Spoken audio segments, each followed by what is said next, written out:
He had dedicated his whole life to the sword. Everyone knew who the Phantom Sword was, and no one could win against him. In his final days, his rival asked him to one day take care of their old sect. The Phantom Swordsman wasn't keen on it at all, when suddenly, in the middle of the conversation, his friend was annihilated. An aura attack also came in his direction, but he blocked it. In front of him stood a being he had never seen before with an inexplicable aura. The Phantom Swordsman had no chance. Cut in half in a second. How could demonic energy be so strong? The moment he asked this, the talisman his friend had given him shone. And that's how he took over the body of Mahai, a talentless senior disciple of a famous sect. Someone with 2 decades of life filled with pure shame, with skills still weaker than the majority of his juniors. An absolute fool, so foolish that he risked his own life to save someone and died. And that was how the Phantom Swordsman took over his body. Everyone here is still terrible. Their footwork is a mess. They move when they shouldn't, can't keep balance. And because of that, none of their attacks carry real force. After watching for a bit, the conclusion is obvious. No one here even understands the basics. But there is one exception. The instructor. His name is Mu Jin. And unlike the others, he's actually doing a decent job. He corrects mistakes properly, explains things clearly, and doesn't slack off. Turns out he's the last disciple of the 2nd generation. So naturally, he ended up filling that role. And honestly, there was nothing wrong with that. At least until now. From above, Mujin ends the training session. As the disciples leave, murmurs spread. Apparently, he's been stricter lately. Then, a girl notices the protagonist and asks if he's okay. He waves back casually, saying he's fine.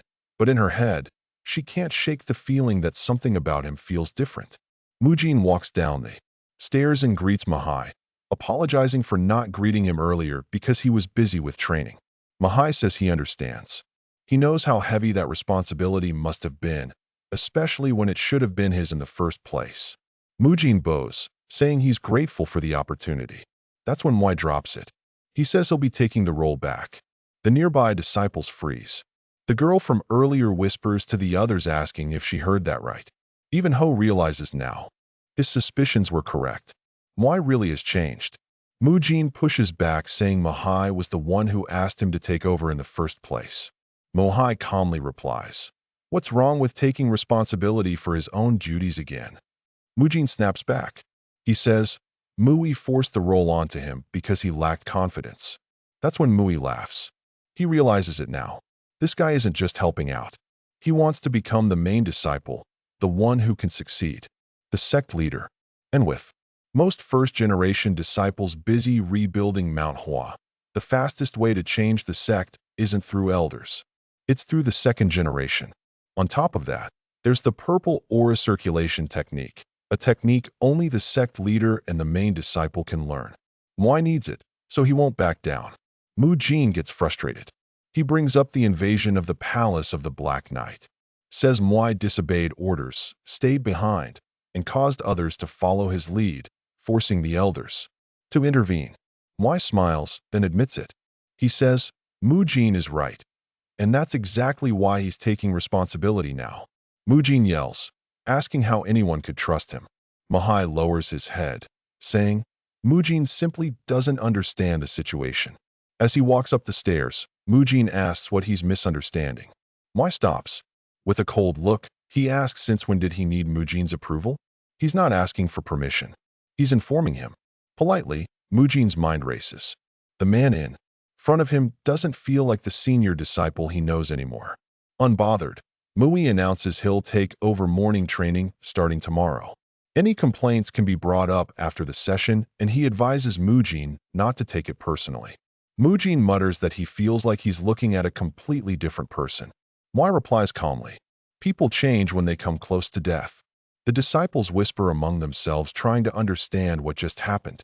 Some realize Mujin isn't stopping him. Others decide they should talk to Mahai directly. As night falls, 2 disciples approach his dorm. Mu Huai senses them instantly. They ask to talk away from others. He grabs his wooden sword. The girl says they want him to take back what he said earlier. Mujin only stayed quiet to help him. Moi finds that interesting and asks if Mujin sent them. She says no, They came on their own. Mui says then he'll ignore them. That's when they say it. They don't want to be taught by someone weaker than them. Mahai stays silent, then says Mount Hua's hierarchy has rotted, and if they doubt his strength, he'll show them. One strike, the girl is disarmed and on her knees. Another strike, the boy goes down too. They're crushed. Hours later, bruised and exhausted, they admit defeat. Mui asks if he lived up to expectations. They say yes. He asks if they still think he's weaker than Mujin. They say no. Satisfied, he tells them to rest. Morning training is coming. Elsewhere, Ryan asks whether the pair is truly serious about getting beaten by Moai. One of them replies that this was not the senior disciple they used to know. S agrees, saying that he is clearly very different now and that stopping him is not something that can be attempted carelessly. Unbeknownst to them, Jin has overheard the entire conversation. Approaching, he asks the remaining disciple what happened between the boy and the girl. Ryan replies that nothing major occurred. They simply dislike the idea of the senior disciple leading the next day's training. A few moments later, Ryan provides further details. Jin says he understands and that he will speak with the pair later. Even if Mu Wai is merely defending himself, Jin believes he will step back once he realizes he is not suited for the role. For that reason, trying to remove him behind his back is not the best option. Surprise. Ryan insists they were only worried. Jin responds that he will handle the matter himself, then walks away, leaving Ryan feeling awkward. The next day, the protagonist stands before his new students. Determined to give an explanation for his change, he says that before they begin, there are a few things he needs to address. From below, Jin wonders whether Mu Wai had been hiding his abilities enough to injure San and Ho so severely, or if he received help from Chael. In either case, he concludes that the truth will reveal itself sooner or later. By the way, Mahai conducts the training, catching everyone off guard. He declares that they are far too weak. While there may be many reasons for someone to become strong, there is only one reason for weakness: a lack of fundamentals. That is why from that moment on they will train only the 6th dual sword combination technique in the mornings before moving on to more advanced techniques. Suddenly, someone interrupts. Everyone turns toward the voice. It is Ryan angrily asking what is wrong with wanting to learn faster. Believing that no one else present can accomplish it, he declares that he will take on the challenge himself. His words leave the disciple speechless. Unbothered, Mu Wai remarks that everything here is a mess, cursing countless things under his breath. Calmly, he tells Ryan that if he has complaints, he should come up the stairs. Everyone is surprised both by the senior disciple's composure and by Ryan's reaction. Without hesitation, Ryan begins climbing the stairs. Once at the top, the young man says that he understands what Mui means, but does not believe it is right to abandon their current training, especially under Mui's leadership, which, as everyone knows, Mui cuts him off, saying that he is well aware that everyone believes his martial arts skills are terrible, and he also knows the real reason Ryun stepped forward. He's here to prove exactly that. Moai raises his voice and tells everyone to pay attention. From this moment on, he won't take a single step. He'll use only the 6th dual sword technique to block Ryan's attacks. No movement, no footwork. If Ryan manages to touch him with his sword or force him to move even once, Moai will take back everything he said and step down from leading morning training. The disciples are stunned. Ryan asks if he isn't being too reckless just because he beat Muzin and Muho. Moai replies calmly. From what he saw, the two were seriously injured, and since Ryan insists on challenging him, Ryan charges forward without hesitation. Just like Moai promised, he blocks the strike without taking a single step. Down below, the disciples freeze, mouths hanging open. As the clash continues, the sound of blades echoes non-stop. Ryan pushes himself harder and harder, pouring everything he has into the fight. One disciple recognizes the technique immediately. The concentrated wind sword technique, a high-speed style, and Ryun's specialty among all second-generation disciples. Watching closely, Chael notices it too. Ryan is faster than before, but it doesn't matter. Moai blocks every single strike with overwhelming ease. While defending, Moai casually comments that Ryan is more troublesome than the other two. He actually has to use shoulder strength this time. Then he mocks him. Is that really all he's got? Ryan clenches his teeth. He admits it. He's frustrated, but this is his limit. He doesn't know what else to do. Someone in the crowd whispers if that's really the senior disciple they used to know. After all, he hasn't moved an inch. Mujin watches in disbelief, eyes wide. How is this even possible? Suddenly, it looks like Ryan lands a hit. But in his own thoughts, he realizes the truth. That wasn't a victory. It was confirmation. Mufi then explains calmly. It's not that he's strong. It's that when someone becomes obsessed with striking, their footwork collapses. And once that happens, the sword becomes meaningless. That's why even while injured, he could block everything without moving. He tells Ryan he'll demonstrate what it means to swing a sword using the entire body. And then it happens. One blow. The strike is so clean, so overwhelming that the entire training ground falls silent. From above, Mui orders Muin and Mu Ho to carry Ryan to the infirmary. Then he turns to the others, tells them to stop staring and raise their swords. The protagonist announces that morning training will now begin. Next, we see him correcting every small mistake his new students make. We're taken to the past when our boy asks Han why he chose Huai as a disciple. The young man simply says Huai is pretty average, but he's never seen him give up on anything. Du asks if his friend chose the boy just for his determination. A bit sorrowful, Han says that talented disciples reach martial enlightenment on their own. But that's not the case for Huai. And since shaping a martial master from an ordinary person is a mentor's duty, he chose the boy.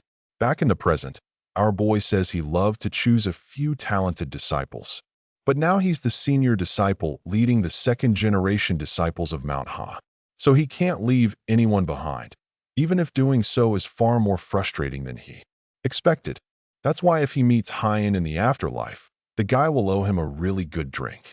Even though deep down he just wants to know how the young man is doing since he always focused on improving himself rather than taking care of his friends.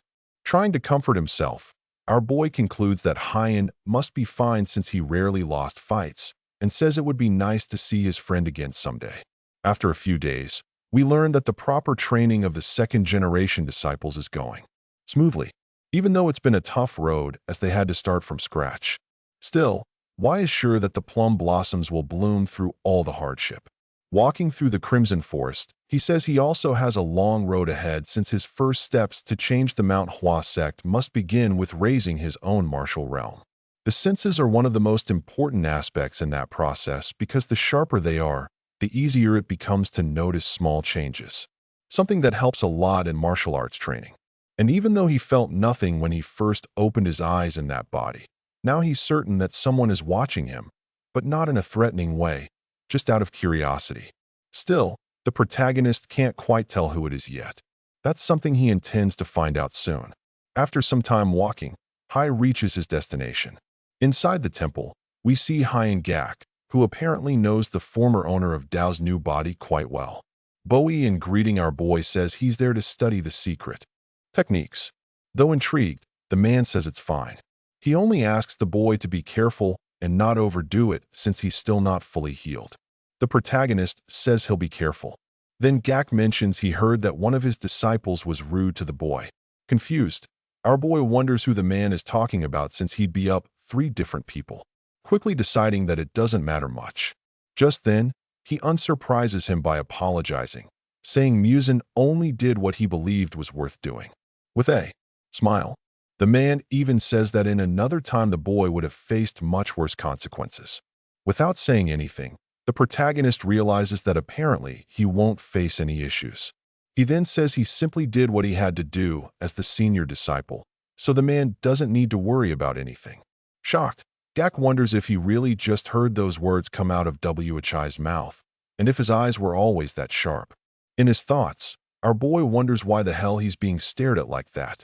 Smiling, Gak says he's glad to know the young man is looking after his people and that in that case, he's free to proceed.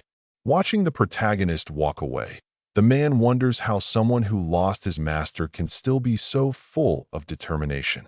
A few minutes later, we see the protagonist trying to figure out what the first steps are to raise his own martial realm, and what the hell a martial realm even is since the definition he knows is wrong. We learn that life and death in the Jianghu aren't decided solely by the strength of martial arts. What really matters when it comes to survival is the ability to apply the martial arts you've learned, as well as quick and precise judgment and thinking.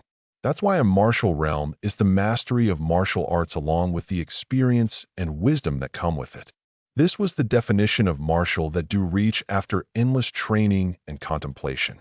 That's why the first steps to elevate one's realm begin with truly understanding martial arts. Sitting while reading, the protagonist wonders what martial arts belong to the Mount Hughes sect. But after thinking for a bit, he realizes he has no idea since there are things he still isn't allowed to read as they're restricted to prevent greedy disciples from skipping essential steps. Thinking about that, our boy concludes that Mount Ho is on the more lost side. But even so, has a systematic set of martial arts that aren't hard to understand, like the sixth sword combination technique, the concentrated wind sword technique, the plum blossom sword technique, and the sword of 1,000 aromas. After learning those three techniques, it then becomes possible to reach the secrets of the plum blossom sword. And only then can one begin learning the greatest martial technique in the sect, known as Mount Hwa's signature technique.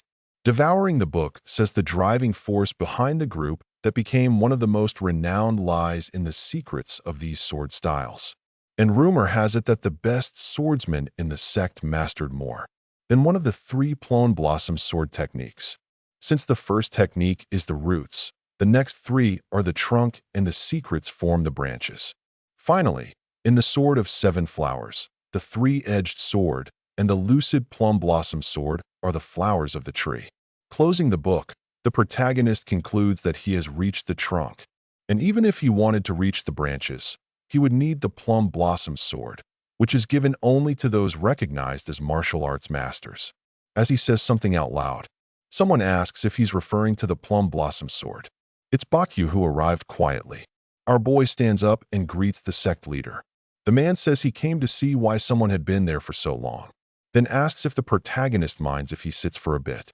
Naturally, we says he doesn't while thinking to himself that he hadn't noticed how late it was and that Gak had lit candles for him. Intrigued, Yu asks if the young man really read all that. Our boy says yes. The man then says he's heard about the changes in the disciples' training and asks if he's the instructor. Once again, the protagonist confirms. Curious, the leader questions why he's focusing on the 6 sword combination technique. Thinking, the man recalls how he used to hesitate even with simple questions, but now he's doing things he never did before. Meanwhile, the protagonist starts to suspect that the man is probably there just to check how things are going after Hun's death and whether he's faking being okay. So, it's better to give you the answer he wants. Before going straight to the point, the protagonist repeats the question, then states that he's doing what he's doing because the second-generation disciples started off on the wrong foot, and it would have been better if they had never started at all. Despite the leader's shocked expression, our boy thinks he must already know how terrible the disciples are.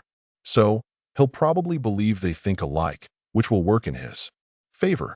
The problem is that what he doesn't know is that he was thinking his condition is far worse than he imagined. Confused, the leader wonders if the child in front of him is the same one he used to know since he was very innocent and would never speak ill of anyone. With his head spinning, the man wonders if this change is due to everything that happened. But before he can say anything, the protagonist says everyone already knows. Without understanding anything, the elder asks what he's talking about. Our boy then says that all second-generation disciples are well familiar with the 6 sword combination technique. However, if they compare everyone's performance from when they were still learning, they'll see that things have only gotten worse. Intrigued, Yu asks what the reason for that would be, explaining why says that sects and clans in Jianghu have different views and ideologies. These naturally blend with martial arts, so a sect's martial school is an expression of that organization's ideology. For example, the Ti Fist of the Wounding sect and its enlightened sword art, or the Crimson Dawn Strike of Qinqing sects as your cloud. That's why learning in martial arts school is not just about training the body, but also exploring and understanding the sect's ideology. Without showing much reaction, the elder can only think about how calm the young man is. He greatly resembles Joe. Still explaining, the The protagonist says the second-generation disciples are focused solely on making the plum blossom bloom.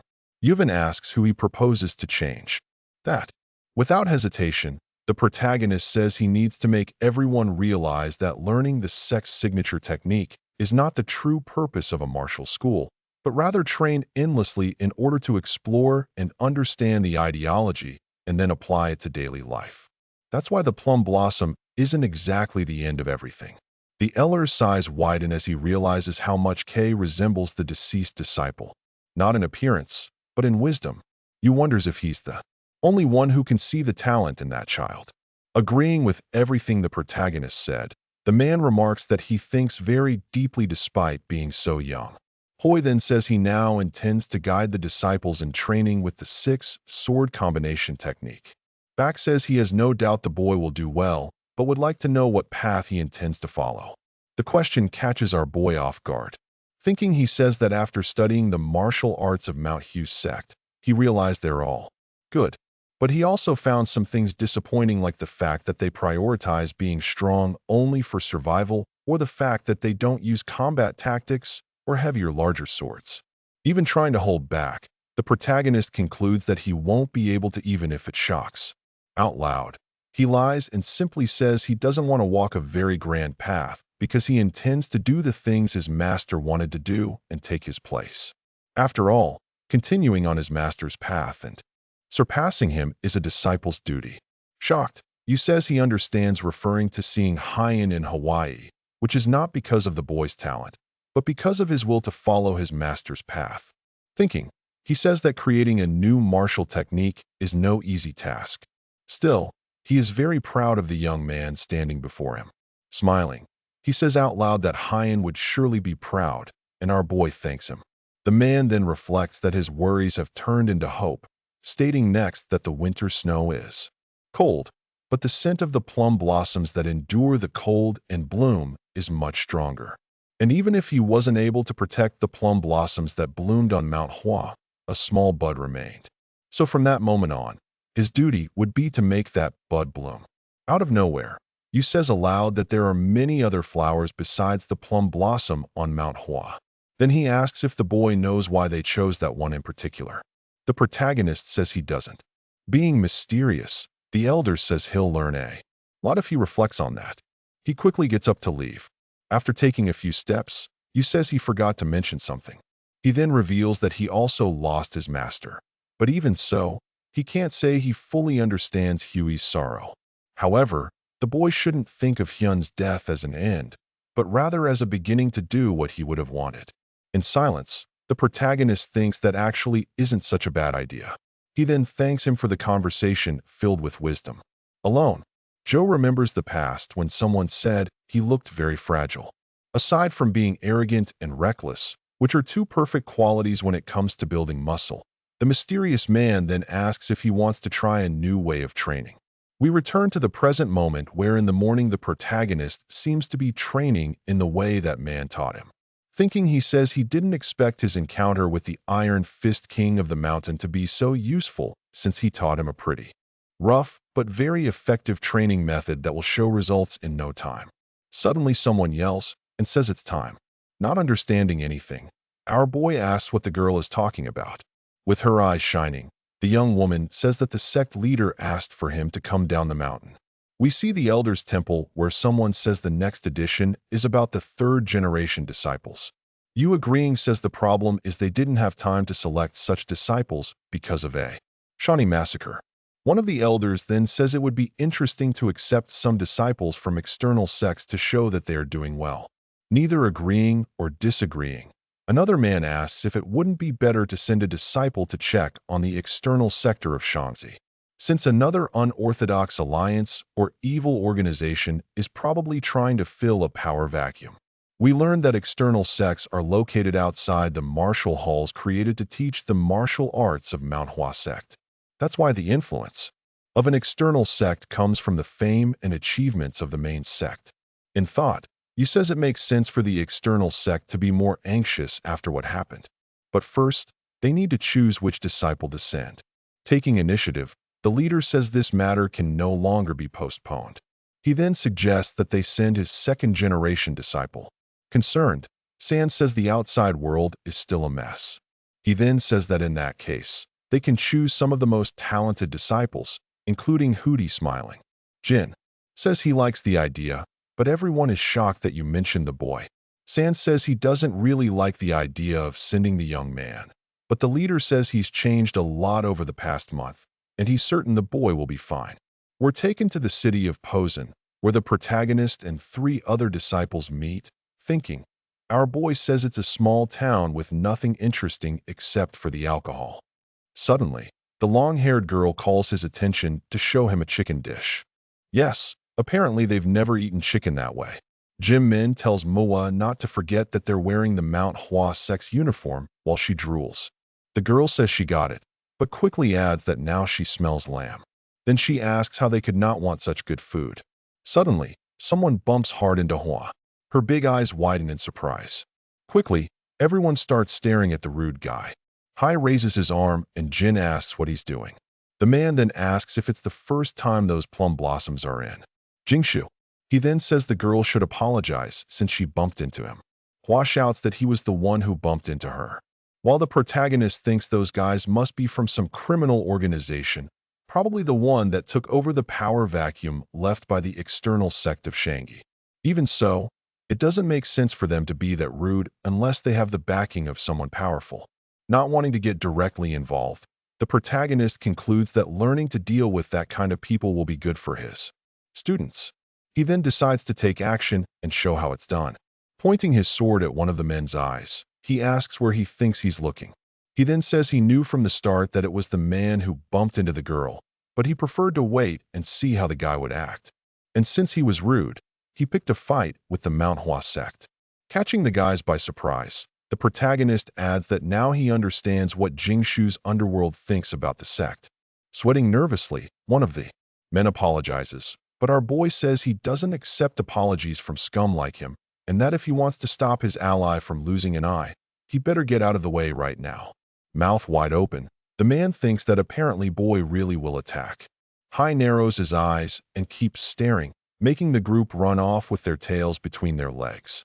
Hua apologizes, and as he puts his sword away, the protagonist says she doesn't need to apologize since it was the man who was at fault.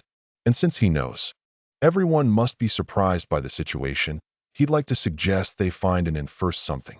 The girl and another disciple are happy with the idea, but Jin remains silent, thinking about how he was the first to apologize for his friend, even though it was those men who started everything. All because he was too worried about how they should behave. Unlike Kuei, who seems aware of everything happening around him and reacted like he's used to that kind of situation, even if he's just pretending. Meanwhile, our boy can only think that he should have stabbed the man. Not knowing anything, Jin promises to himself that he'll work harder so that something like this doesn't happen again and so that no one else will look down on them. The group arrives at the inn, and the protagonist immediately rushes to order a bunch of things, making the waitress nervous. A few minutes later, we see a pile of empty dishes and Hua, who looks completely stuffed. Our boy asks if she will eat less because of the training, but he replies that actually he just ate too much.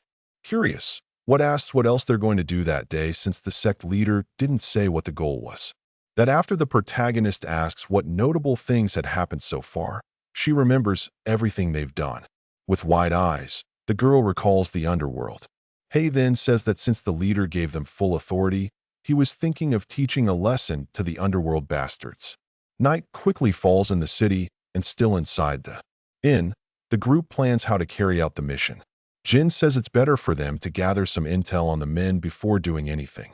Everyone seems to agree with the boy's idea. So, the protagonist asks the trio to gather all the information they can about the underworld by the following night. Meanwhile, he'll walk around the city in disguise and move stuffily. We're taken to the underworld, a place where those who commit immoral acts and hold twisted beliefs or thoughts reside. However, there is a difference between the underworld dwellers and the many martial artists among the orthodox forces, including demonic ones. One of the men surrounding a woman says the interest rate recently went up, but they forgot to mention that. So, she can pay with something else. From this, We learn that the underworld people are after money, pleasure, or simply the cheap thrill of domination, and they resemble the organizations that kill for profit. Thus, the underworld refers to thugs who live their lives in a cheap and filthy way. Wrapped in a large cloak, W says he doesn't know if those men are arrogant or just ignorant. Surprised, one of the guys asks who he is and where Yung Wong is since he was supposed to be on watch. Another man says he probably went out wandering around, but we see that's not exactly true.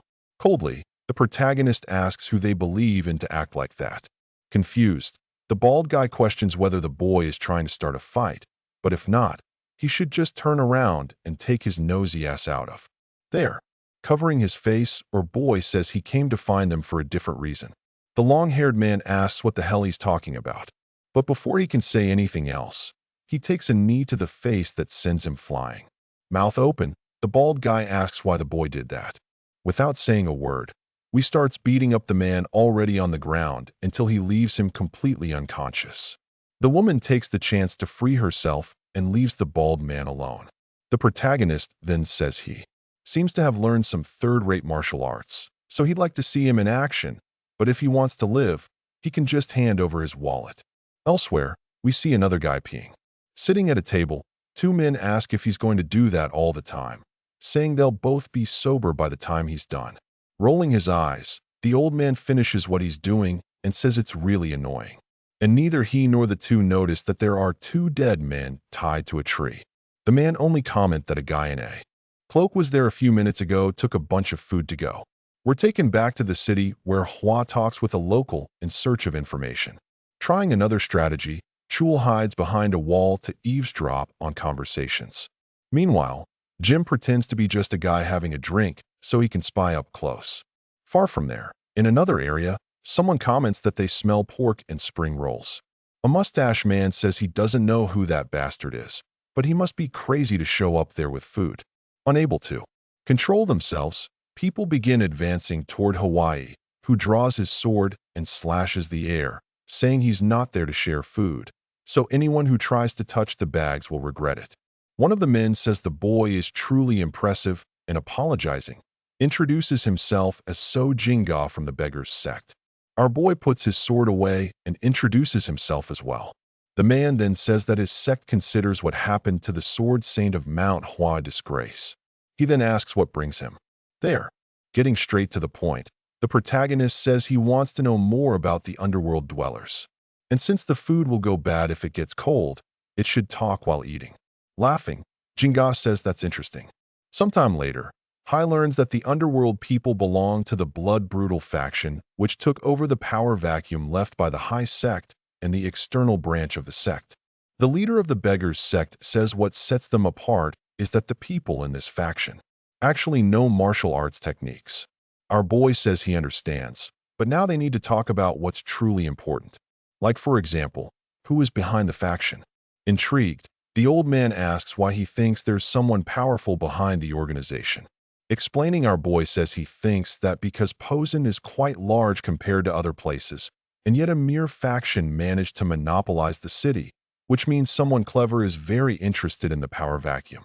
After all, what would be normal is for dozens of underworld organizations to divide control over parts of the city and compete with each other. Shocked, Jinga says it's hard to believe the boy is just a rising disciple new to Jangu. He then says he hadn't brought it up earlier because he needed to be sure of something. Why says he can speak now. Obeying, the beggar reveals that there's a martial artist who frequently contacts the Blood Brutal faction and that this person belongs to the Gao Sword sect. We learn that this is one of the major organizations in Shangza. But even though it's powerful, it's never cared about Mount Hoya sect or the Zhongun sect and is also smaller than those two. Thinking, the protagonist says something still feels off. Says he's not certain the mastermind is in the Gyu Sword sect. Agreeing, our boy says that if that were the case, they wouldn't care about appearances, so he doesn't believe the sect is truly involved. But even so, he's curious to know who the martial artist is. The beggar then says, "You forgot to mention that he suspects the Red Wolf sword belongs to the Guayo Sword sect." And judging by the boy's reaction, it seems he's heard that name before, so it's best to be careful before doing anything. In his thoughts, Why reveals that in truth, he's never heard of this person before. The next day at the inn, we see the protagonist thinking as he looks out the window. We learn that even after a long conversation, he didn't gather much information about the Red Wolf sword. We go back to earlier moments when he asked Jinga if the liquid in the cup was really just tea, while thinking it would only take a little playfulness with the man to extract more details. However, he didn't consider one important factor, which was the incredible taste of that wine. Laughing, the beggar says it seems like he liked it, and it doesn't even seem like it's his first time in Jiangsu. After that, our boy forgot everything and kept drinking, so he didn't get the information he needed. And even though he has a rough idea of how he'll act, he doesn't know what choices the enemies will make. He then concludes that he still has some time to enjoy the wine he brought to the room. Night quickly falls, and we see the other three disciples, wondering what that smell of alcohol is. In front of them stands Kuei. Crossing his arms, he asks what they found out. Stepping forward, Hua says she first liked to know if he was there drinking while they were working. Our boy says no and repeats his previous question. Jin says they found out the underworld dwellers filled the power vacuum and now control Posum. Hua adds that they're all wicked, always turning to violence to get what they want. Heel then says the problem is that they've learned martial arts, which even if third-rate are still very dangerous when used against people who don't know how to fight. The protagonist praises the trio for the good work, revealing that he also discovered something they need to pay close attention to, which is how the underworld people learn martial arts. After all, they're people who would never touch a book. They'd rather use the pages as firewood, which means someone taught them. Standing up, our boy says he found out who's responsible, but not the reason why. Curious, Jin asks who the person is. Getting straight to the point, Boy says it's the Red Wolf sword from the Nine Hells Sword sect. Shocked, Jin wonders how they're not just dealing with a few criminals. Sting. Down again, the protagonist says he was thinking of setting up an ambush to wipe them out. Hearing that leaves the long-haired boy speechless. Heel then says he also doesn't know why the sect would be helping criminals, but it'd be better to inform the elders first. Without showing much reaction, the protagonist asks if he's sure about that. Going against her companions, Gu says she agrees with the senior disciples since they need to face the problem head-on. Even though he disagrees, Jim remains silent, thinking they need to consider the current situation. Since Mount Hua is overwhelmed with recovering from the massacre, and entering another conflict could make things worse. Deciding to speak up, the boy says doing that is very dangerous because it could start another war with a powerful sect. Why? Says he understands his concern, but that none of that will happen because that's not how the Nine Hells Sword sect operates. After all, they would start a fight if they wanted to. Eliminate an organization rather than doing everything in secret. And with Mount Hua's current state, they could invade and wipe them out at any moment. That's why he believes the criminals aren't truly connected to the sect. And even if they are, they won't start a war with Mount Hua. Jin tries to say something else, but our boy doesn't let him. Even so, the boy asks if the information he got is reliable. The protagonist says yes because he spoke with people from the beggar's sect. With wide eyes, the disciple wonders if he really means a sect that accepts any beggar as a member, being the largest organization in terms of numbers that uses its numerical advantage to obtain food and information and also knows martial arts, which means any information that comes from them is trustworthy. Heading toward their destination, Jin concludes that he's worrying for nothing since we promise he tried to resolve things peacefully. Our boy tells everyone to get ready while thinking that he can't show he's anxious, or he'll become a burden, so it's better to go all in. After seeing the boy break the gate with a kick, Jin wonders what happened to the peaceful approach idea. Inside, the criminals ask what the hell is going on. Stepping forward, the protagonist says it's great that they're all gathered there, then asks for someone to inform the Red Wolf sword and the organization's leader to come outside, kneel, and apologize if they want to keep their lives. Staying the symbol on the protagonist's sword, the criminals realize they're dealing with people from Mount Hua sect. Jin and Ha say they didn't find that entrance very peaceful, but Ka says that's the right way to handle things in Jiangsu. Suddenly, someone appears asking what all the noise is. One of the criminals tells the old man that Mount Hua sect's people are there. Thinking to himself, the old man wonders if that's really possible. As he stares at the quartet standing in front of him, realizing they're just kids, the old man asks if they're trying to die, then states that he'll let it slide because they're with an important guest. The protagonist then says, actually, they're the ones who will die if they keep talking in that tone. Shocked, the man says that if he knew who his people were messing with, he'd be more careful with his words.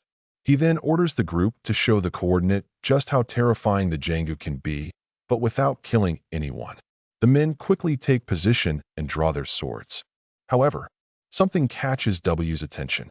Up ahead, the young woman sees what appears to be an injured couple with a man holding the woman in his arms. That's the final straw for the disciple who charges in without a second thought to try to save those poor people.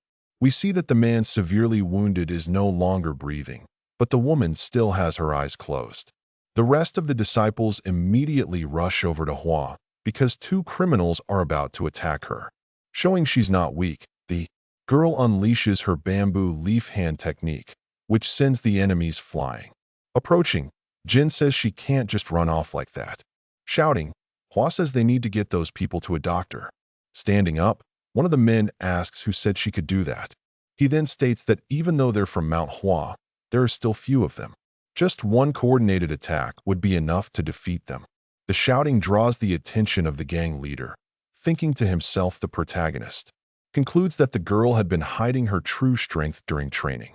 He then orders Quad to pick up her sword and wipe the floor with everyone there instead of using the weapon as decoration.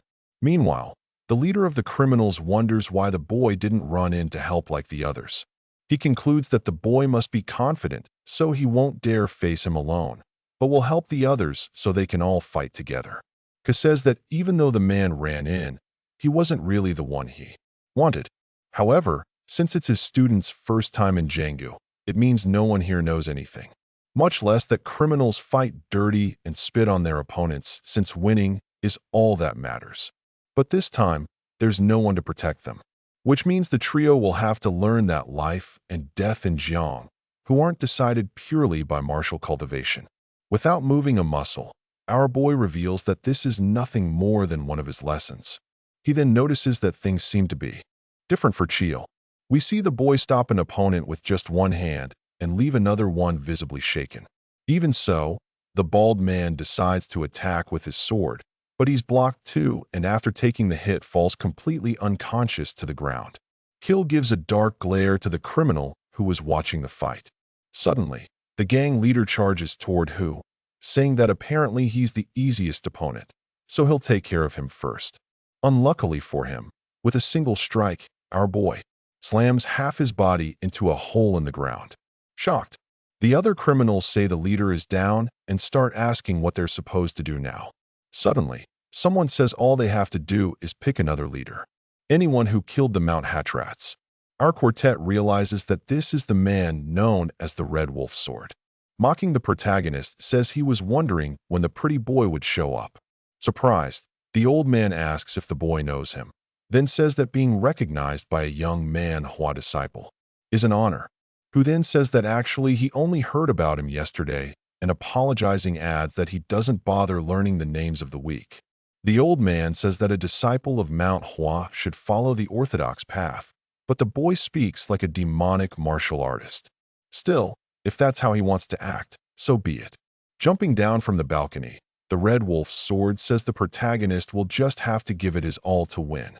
Holding his sword, our boy asks what he means by give it his all because he's not sure if the man is even strong enough to handle that. Surprised, the old man asks when the boy got behind him, but takes a heavy hit instead of getting an answer. To avoid crashing to the ground like a sack of potatoes, he uses his sword's sheath to leap into the air.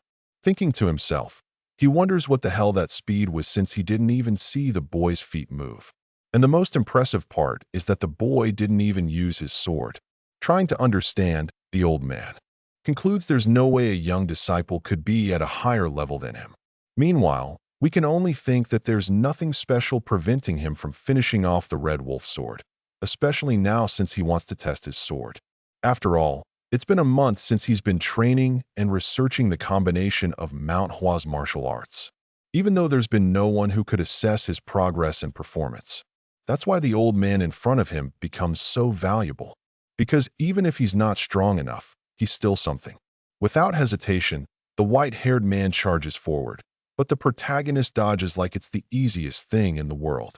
And after ducking to avoid another strike, he takes the opportunity to counter using the bamboo leaf hand, which sends the man fly as he keeps charging ahead.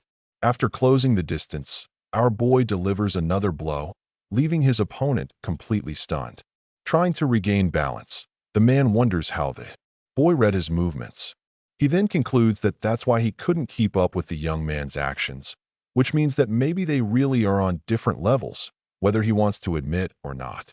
Raising his sword, the old man says he acknowledges that the boy is not just some talented youngster and apologizes for having underestimated him, stating right after that, now he will go all out.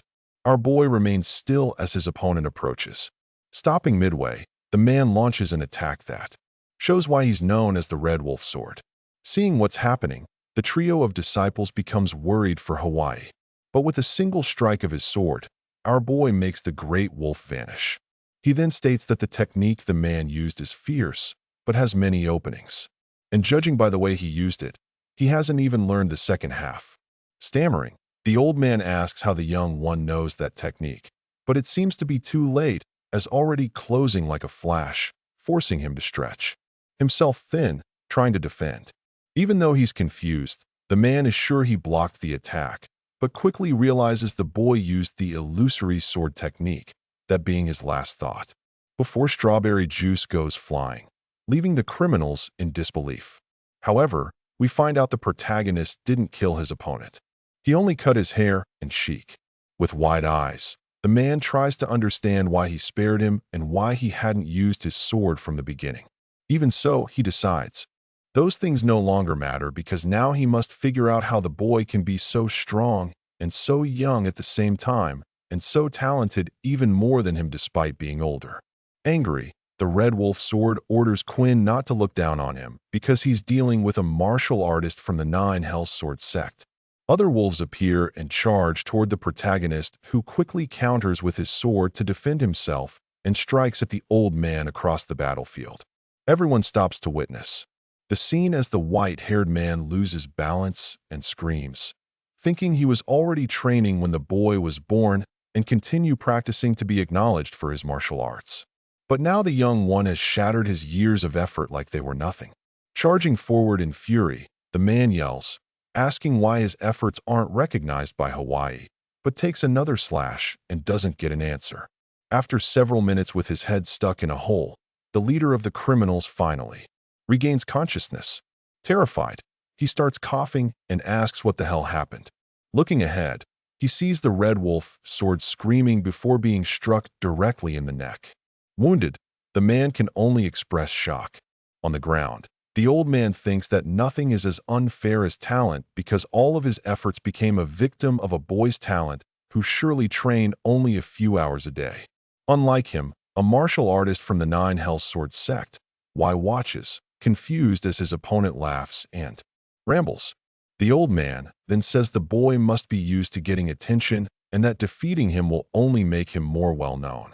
So he should enjoy it while it lasts, since in the end he'll die, just like him, because the sect will come after whoever is responsible for his death. The protagonist mocks him, saying that for someone on the verge of death, he sure talks a lot, and kicking the old man to roll him over says that the way he speaks sounds like someone who feels inferior, which makes sense for someone who's a member of the Otherworld unit. We learn that the Nine Hell Sword sect is divided into the Otherworld unit, the Hell unit, and the Despair unit, known as the three axes that support the sect. However, the Otherworld unit received no merits and is the weakest of them all, which means they were only eyeing Southern Shanzi because the unit's mission during the war against the brutal Dragon faction was to guard headquarters and provide backup. But the members of the unit seeking merits started faking mission reports. After hearing all this, the old man asks how the protagonist knows everything. Without answering, he says the man must think that the Otherworld unit will avenge his death. But unfortunately, they'll do nothing but cover it up, since this would be the perfect opportunity for the other two units to crush the Otherworld unit. With a dark look, our boy says that even if they climb Mount who is seeking revenge, he would never fear such a weak unit, since he was the one who once faced the Nine Hells Sword sect alone. Hearing this makes the old man widen his eyes, and it also catches the attention of the criminal's leader, who decides to bury his head back down while no one has yet noticed that he's awake, thinking he says he didn't see anything. But suddenly, a hand grabs his clothes. It's Gay who effortlessly lifts the man, then asks why the hell he was still lying down instead of handling things. Frightened, the gang leader says he'll do whatever he's told. A few minutes later, inside the criminal's house, the protagonist and the other disciples read the notebooks contain records of the gang's activities. With everyone subdued, he asks if that's really all they do. The leader says yes. Our boy then says that from that moment on, the stolen money will be returned to its rightful owners. And in addition, they must get rid of the gambling den that very night, even if they're scared. The man with the big forehead says, doing all that in one night will be kind of hard. But upon seeing the expression on Hai's face, he simply says they'll figure it out. The protagonist says he's actually wrong about one thing, because the reason he didn't kill them all isn't mercy, but rather so the victims have someone to take their anger out on, since the sin they committed is heavier than death itself. Therefore, they'll all have to live serving those they harmed for the rest of their lives. With the instructions given, Pai says that except for the faction leader, the others may leave to carry out their tasks. Curious, what asks why our boy is going to do while the others watch over the criminals. The protagonist simply says he has unfinished business, and the girl then asks if he's going to drink again. Embarrassed, he asks the girl to go keep an eye on the men. She says they'll be fine and that they'll go right away. Thinking our boy says the girl understands faster than he expected, but this time he's not interested in drinking. Confused, the faction leader asks why he had to stay standing up. Why? Says he can't fool his nose and must guide him to the place where the wool tuber flower is located. We find out that in his past life, Du wandered around searching for rare items since he didn't have a sect to rely on and needed a lot of money, which he also had to find a way to earn on his own. However, rare items are called that for a reason. They're not easy to find until one day while resting, he discovered the tuber flower, which had a bitter and dirty smell that was unforgettable. Going down the stairs, he notices the aroma getting stronger and stronger. While the leader says that the flower is 200 years old and was supposed to be taken by the Red Wolf sword, but now this found a more fitting master. The protagonist says he did a good job, but can leave now. Alone, he thinks that with iron doors and stone walls, he won't need to worry about practicing energy circulation. And even though a 200-year-old flower isn't that great, it doesn't change the fact that it's very valuable. Opening a small box, Hoy says it's time to enjoy a 200-year walk. But upon a closer look, he realizes the wolf flower is much bigger than he imagined, which means it must be at least 400 years old. Holding the flower in his hand, he says he never imagined finding it so easily. And since it doesn't feel right to consume it all alone, he'll share the next item he finds. Sometime later, still at the criminal's house, something catches the gang leader's attention, who gets up from the table to see what's going on through the window. Suddenly, a pair of boots appears through the dust, and we see that it's Quiet, a pairman training. Confused, the man runs to the boy and says he heard a very loud noise. Playing it off, the protagonist says it was nothing important, then asks if he's checking the book carefully. The man says yes, and that he was on that task just a few minutes ago. Leaving, we says he'll check later to make sure all the money was returned properly. After bowing him with the protagonist walking away, the man says he really is a damn bastard. Besides being a liar since he said the noise wasn't important, even though he destroyed a building. Thinking the man wonders what the wolf flower did to the boy to make that happen. Still in the same night, we see the criminals wielding sledgehammers while being watched by Chio, who upon seeing one of the men standing still, asks if he's really sure there's time to rest. On the other side, who orders another guy to hurry since the sun is about to rise. Elsewhere, someone asks in surprise if the man is really giving that away as a gift. Bowing, the criminal says that this is the money they extorted unfairly hidden a bit further away. Jinga thinks he never imagined Hui would be capable of doing all that in just 2 days, and that he already expected the young man who asked for the information to be unusual. But this is too much because Mount Hu is actually hiding a dragon. Suddenly, our boy appears behind him saying he's there to have a drink because he got hungry but didn't want to do it alone. So he'd like to invite the man to join him as well, even though he's surprised to be invited to drink alcohol first thing in the morning. Jing accepts the invitation. Sometime later, he asks what the boy is curious about. Explaining the whole situation, our boy says the current problem is the underworld branches of the brutal blood faction who only turned to crime because they had no other way to survive, so he wants to rehabilitate them all. But he needs someone willing to take them in. Hai adds that the man doesn't need to worry because he'll handle everything, including the breaking of the dantians. The leader of the beggar faction says the boy never stops surprising him and that he knows some merchants who can take care of the underworld folks and besides that he'll keep an eye on things. Our boy thanks him, but the man says he's the one who should be thankful for being invited to help civilians. Changing the subject, Jinga asks how long Hai will stay in Posum. He says about 3 days. Curious, the man asks if he's planning to deal with the fortresses around the city. The protagonist says maybe later that same night. We see the city is quite lively. The inn. Our boy offers drinks to his students and praises them for a job well done. Surprised, Jin asks what that is. Hai then says he prepared bamboo leaf liquor to congratulate everyone. The boy says they don't drink, but the protagonist says that actually it's allowed when there's something to celebrate. And since many new disciples tend to die during their first real incident, they should celebrate the fact that they're still alive, especially after fighting people who have the intent to kill, unlike them, who from that moment on must always remember that life and death aren't decided by one's level in martial arts. So they don't end up having a tragic end like many rookies, who ignore that facts. Smiling, the protagonist says, "Now it's time to drink." Jin asks if that wasn't also his first incident. Lying. Our boy says it was, and in that case, everyone should raise a glass for completing their first incident in Jenga safely. Ha says the liquor is delicious, and the long-haired boy agrees. The girl then says now she understands why Hai loves drinking alcohol so much.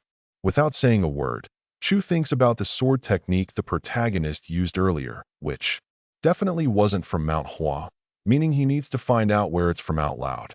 The boy says he has a question for Huai about the technique he used during the battle with the Red Wolf sword. Since his sword transformed into something he'd never seen before, it had concentrated power and curves that weren't smooth. Thinking, our boy says he thought everyone would be focused on the other enemies instead of watching him. Using the sword technique that contains the principle of weight, which is one of the principles he invented in his past life. With his head spinning, he tries to understand how the boy noticed such a subtle change in movement, saying out loud that he'll explain more about it. But not at that moment because there's something they need to do. After they finish drinking, of course, since after they hear what he has to say, they won't have time to drink for the next 3 days. Elsewhere, we see a carriage in the forest. Suddenly, someone orders the driver to stop the vehicle immediately. The man asks what's going on. Coming out from the bushes, an old man says it's nothing serious, but the man must hand over everything he has if he wants to stay alive. We see that a bit farther away, the Golden Quartet is observing the entire situation. Why? Then says the bandits hide in the forest until someone passes by. And even if they seem to be part of the underworld, they're different because they've learned martial arts and are more organized. Since the previous criminals only learned martial arts because the Red Wolf sword had a goal to fulfill. But these guys are structured. And if they're here, it's because there's a fortress nearby. Fua says she understands and asks why Hai is telling them all this. Our boy then says it's because for the next 3 days they will eradicate every fortress that exists, and each one will have the chance to take down one of the structures alone while the others watch. The trio is quite surprised. Worried, the girl asks why he made that decision and if it was because they did something wrong. The protagonist asks what she means because they know they almost died due to being unable to take down the underworld figures. Mainly because they weren't ready to harm other people, which they'll have to do on this mission. Shil agrees and says that in fact they could have died if it weren't for Hai. Jin then asks how the protagonist prepared himself to kill others. In his thoughts, our boy reflects on how he wishes he could share about his first real fight, which happened a long time ago, but is still something you don't easily forget because he was young and terrified, afraid that if he didn't kill, he would die. Snapping out of it, he says he was afraid they get hurts. So, he killed the enemy to prevent their fears from becoming reality. Jin decides not to say anything else after hearing that. The protagonist then says everyone must have their own reasons to fight. He then states that he'll teach the sword technique to Chil depending on how he handles the fortress. And since this is the first night, he'll show how it's done himself. After a few minutes, we see the bandit with his face shoved in a hole in the ground. Y lifts him up and takes the chance to slap him a few more times to wake the man up and make him show the way. Thus, after some time, he quickly reaches the fortress. The bandits are shocked when they see the scene.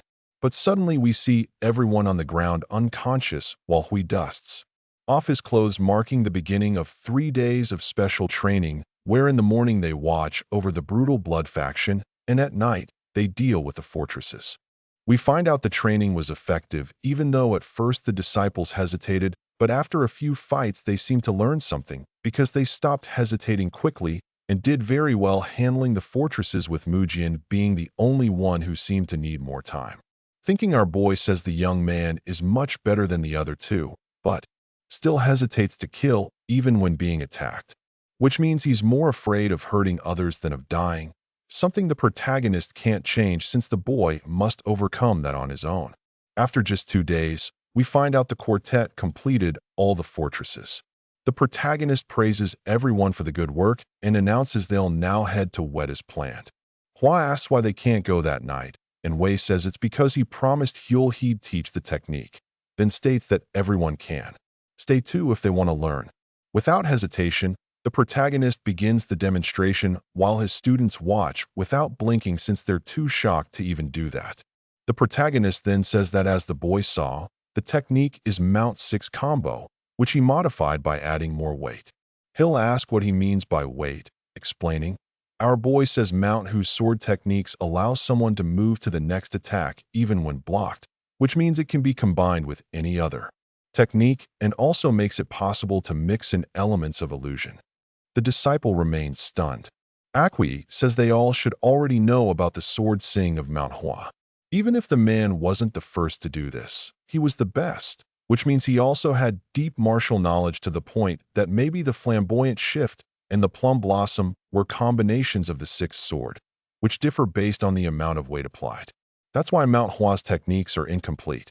They don't study the sword's weight deeply enough. And learning a new technique that was never finished when one already has a solid foundation can be foolish. Something Kungjo knew and practiced in secret, since an incomplete technique could end up causing chaos. After all this beautiful explanation, Hei asked Shiel if that was the technique he wanted to learn.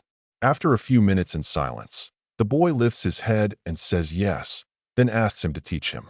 We find out that Shiel's training continued throughout the entire night until dawn.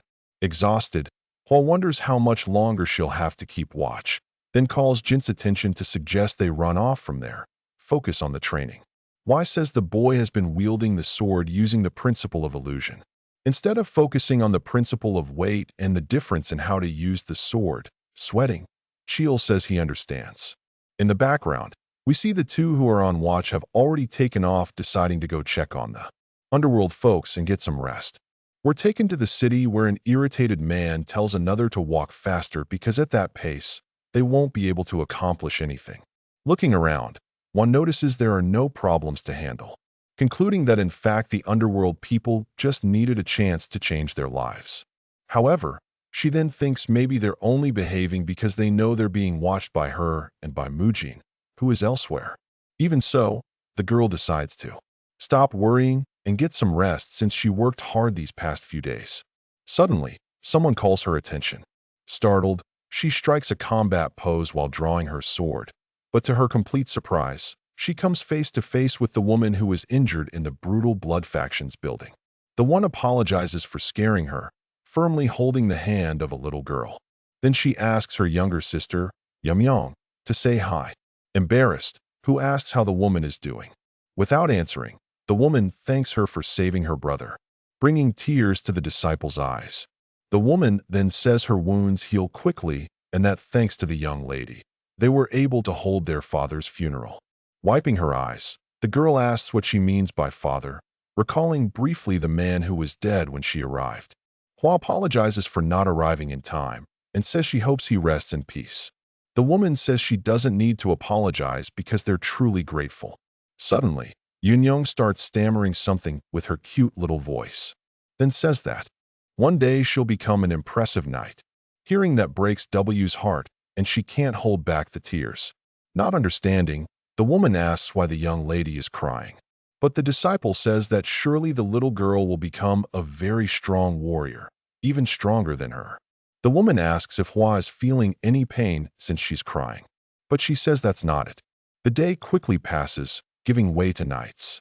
Somewhere indoors, Mujin doesn't seem to be doing very well, judging by the expression on his face. We move to the next day, where Hua sweating roasts her head under the sun. Shouting, she asks why Hai is walking so fast. Our boy says that actually she's the one who got too relaxed after resting for a day, which means she didn't train properly. The girl simply says they should have left earlier instead of resting like he ordered. After getting a sharp look, the disciple realizes she said too much.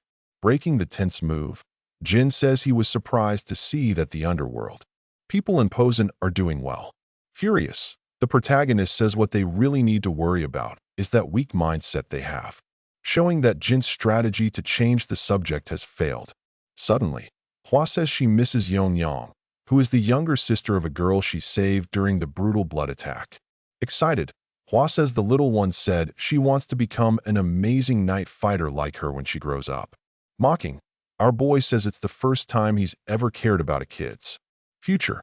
And when the girl tries to talk back, he tells her to shut up because they finally arrived in Winnan thankfully before sunset. Jin then says there's an external sect of Mount Ha in the city called the Fresh Flower Sect. Phi says that in that case, they should head there for dinner. Quickly, the quartet arrives at the sect's headquarters and come across a group of boys, beating mercilessly on another gay-haired boy. One of the boys punches the one being held right in the stomach. But as he raises his arm to land the next blow, he's stopped by someone's hand, grabbing the boy's wrist. Y says that a little kid is hitting someone using a lot of internal energy. The boy looks to the side and realizes there's more than one adult there. The boy who is getting beaten quickly realizes that group is part of the original Manhwa sect. Our boy continues and says that kind of blow could be enough to kill a child who hasn't learned martial arts. And casting a dark look, he states that the boy must be aware of that to be punching like that. She must be sure of it since she's attacking with her own fists. The girl gets irritated by that statement. To him, even at a young age, that boy seems arrogant. And maybe that's his parents' fault. That's why he's not to blame for his actions since he was influenced from the outside. She keeps staring at him with determination. The protagonist is impressed by that.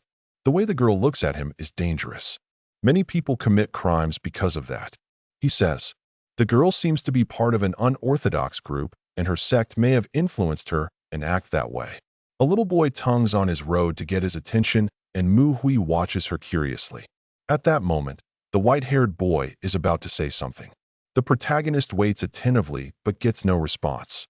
He simply tells them both to leave before he ends up hurting them. The scene is tense with everyone still in the middle of the forest. Then the little boy makes a hand symbol. He introduces himself as Lim Sanha from the Fresh Flower Sect and thanks them for the help. The man then says his name is Mui, disciple of the Mount Hoya sect. Worried, his companion asks if Lim Sanha is all right. He confirms and says one of the kids was the young leader of the Great Truth sect. Gayan and the others were just trying to learn martial arts. They were bothering him because his sect has never had good relations with the sect of truth. They found out his sect was weaker, so they started picking on him. The young girl asks the boy if the leader knows about those incidents. Lim Santa confirms and says that in the past he used to fight back and defend himself. After that, the leader of the Fresh Flower sect went to the Great Truth sect. In the flashbacks, we see the leader of the sect of truth say their children wouldn't do such a thing without a reason. They blamed him and turned it into a full-scale conflict. However, they didn't want any more fighting. So, the leader of the Fresh Flower sect backed down. If that war reignites, everything will collapse. And Mui says he understands his reasons. He says he now understands why the boy lets those children harass him. Meanwhile, the young girl finds it outrageous that the external sect of Manhwa is being treated like that. But to the protagonist, everything happens for a reason, and they should listen to the leader. At the religious site, all the members observe the disciples' arrival. Impressed, the group enters the place with determination. Mugwi notices they all have white cherry blossoms embroidered on their clothing. The members await their introduction.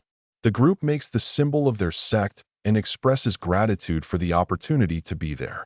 The leader introduces himself as Lim Magakok. He says everyone has heard the story about them defeating the dragon faction in a single night, but the protagonist thinks that's an exaggeration. Limk realizes it was his son who brought them there and thanks him for the good work. He then invites the group inside. They are directed to the main hall. Inside they sit at a table. Everyone compliments the coffee there, but Lim Magak remains modest. Thoughtfully, the leader fondly remembers Mount Hua. The protagonist says that even though they're tired, they must resolve an issue, then asks how the Fresh Flower sect is doing. But the leader says they're in a difficult position. They never had problems in the past since they were always equal in strength. However, things changed after the Shanxi attack. The Great Truth seems aggressive and now interferes with their group, provoking them. Even his son is suffering the consequences of that.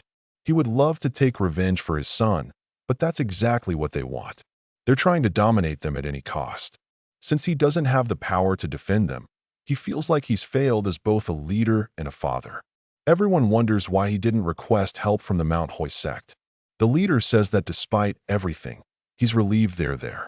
He says just their presence is enough to dissuade his enemies, but the group senses that the man doesn't believe in them. The protagonist asks him the reason for that expression he had toward his son. His companions don't understand what he means. The leader says he's seeing things that aren't there because he trusts the group. After all, there's no reason for a mere leader of an external sect not to trust them. He says it's now time for dinner and they should get ready. Realizing the leader doesn't want to accept their help, the warrior understands his position. Apparently, he expected more from such a powerful sect. He considered them too young and must have decided to keep them there for now and dismiss them later. But he thinks about his son and all the other members who've had to endure so much discomfort. In his memories, the man says he feels bad for them. It seems that at that moment, he was the one acting like a child. He remembers how observant the protagonist is. And still during the meeting, the warrior says they will take care of dinner themselves. His companion considers that attitude quite rude. The leader then asks why they reject his goodwill. The protagonist argues that he can't demand anything from them since they didn't help before. The man is quite surprised by that. The girl wonders what she just heard. She recalls when the protagonist decided to spare her life. In a flashback, when his companions questioned his methods, he said that setting an ambush was their way of acting. In the present moment, the young woman realizes that man is different from the one she met. She wonders what is happening to him. In the forest, the girl says her senior is acting very strange.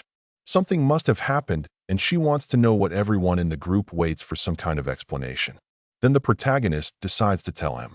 His companion doesn't understand the situation. The warrior says it's all very strange and questions the attitude of the sect's children toward them. One of those kids is his successor, so he's not that innocent, but there must be a reason. Why would the sect of truth back down because of them? Doesn't make sense.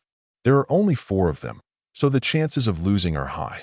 In that case, everyone would say the Mount Hua sect failed, and that would be the worst possible outcome. But problems are only problems if they fail.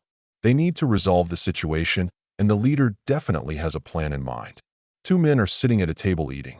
That should be Fresh Flower territory, but they're all there eating like it's their dining room. You can see their eyes. They're full of complaints and looking for victims. A woman bumps into the men, catching their attention. She gives them a smile and embarrassed apologizes. Their look is pure hatred, as if they're about to do something terrible. She also mentions something about taxes, which makes the group even more confused. The group of men comments on the protagonist's sect, calling them opportunists. Apparently, the great sect of truth has already taken over that place. The group keeps talking. Something's about to happen. The protagonist orders that none of his companions interfere no matter what happens.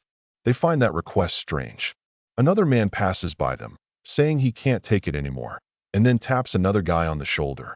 He asks if they meant to say those things just to be heard. The atmosphere starts to get tense. Then the rival group begins to provoke them, and the sex group shows no fear. The man says he's drinking too. Machin orders him to stop immediately, but the man continues saying they're strutting around arrogantly. He calls them a bunch of damned demonic bastards, keeps provoking him, but the man suddenly pulls his chair hard, causing him to fall to the ground, then threatens him, saying that's what happens when someone insults the sect of truth. That's when the sect's leader decides to act. This draws the attention of the man who was attacking. Not only his attention, but that of everyone around. One of them wonders who that person is, but before he can even realize, the young warrior reacts quickly and delivers a strong kick to him. He doesn't just attack that man, but everyone around him. The man asks what's going on. He suddenly can't move anymore. That's exactly what the leader wants to know. But the warrior only wants to know how someone with not even a drop of martial skill dares to wield a sword, especially since he always thought there were differences between orthodox and unorthodox alliances. He asks what the man was planning to do with that sword. Embarrassed, the rival says he only used it to scare him. The leader then takes the sword from him, saying that if he was going to use it to intimidate a weak person, it's better he doesn't have it at all, and tells him to settle things with the same guy he hurt. The man finds it absurd that he's trying to start a fight. So, the warrior gets angry, saying that man must think his sect is a joke. The man apologizes, but warns that he asked for it. The warrior says the only way he'll be forgiven is by begging for forgiveness at the Fresh Flower sect. And if he's not there before sunset, the sect of truth will become nothing more than a memory. Frightened, the man simply nods. Everyone on his team falls silent at that. It seems their leader is becoming bolder with each passing day. They wonder if things will ever truly be okay. The next day, the leader of the sect of truth is walking through the forest. He's with his group. They all stand before a great temple. 3 times in his life, the sect leader felt such heavy anguish in his chest. The first was when the members of the Mount Hoya sect were dying a bloody battle. The second was when his eldest son died, and the last was when he realized his son had been suffering attacks. Now, another moment has been added to that list. At the temple, the protagonist notices that his rival still has no intention of apologizing. The old man says that even though he learned martial arts, he knows nothing about proper etiquette. At that, the young man deduces his actions must have bothered him a lot. Maybe he lacks etiquette, but that doesn't even compare to what the great sect of truth is doing, calling it more of a cult. He tells them to come inside and talk. After all, someone might see the scene and misunderstand. And no one benefits from creating misunderstandings. The old man notices that the boy likes to talk, so maybe he's just buying time. The warrior would like to attack him right then and there, but it's better to stay calm for now. Realizing everything is going according to Mui's plan, the leader invites them in. In past memories, we see the leader questioning Master Mu about the need for conflict. The young man asks him to calm down so he can explain. He says he knows they're having a hard time trusting his team, but their leader trusted them, trusted their judgment and actions. He asked them to check the regions of Pasong, Weinan, and Lushian all at once. The brutal dragon faction in Posen was connected to martial artists, so conflict there was unavoidable.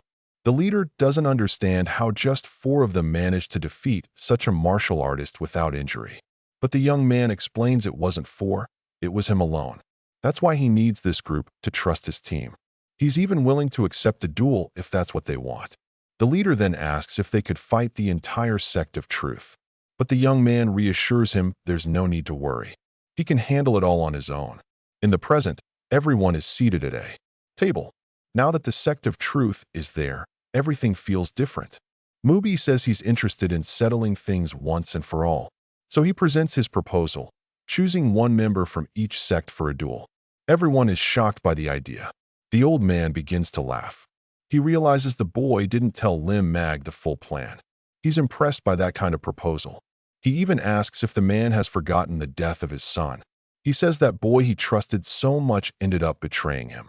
Lim Magmic's son died in a duel against the sect of truth. Move apologizes for that, but the leader says it's not his fault. He asks the young man to continue, and the boy reinforces his proposal. The duel will include 3 people from each side: the leader, the vice leader, and the strongest person from each sect. They then schedule the duel for 5 days from now, but the old man is concerned about the consequences if they lose again.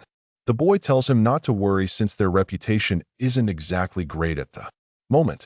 The rival warns him to be careful with his words, saying the only reason they haven't attacked yet is because they were curious about the proposal.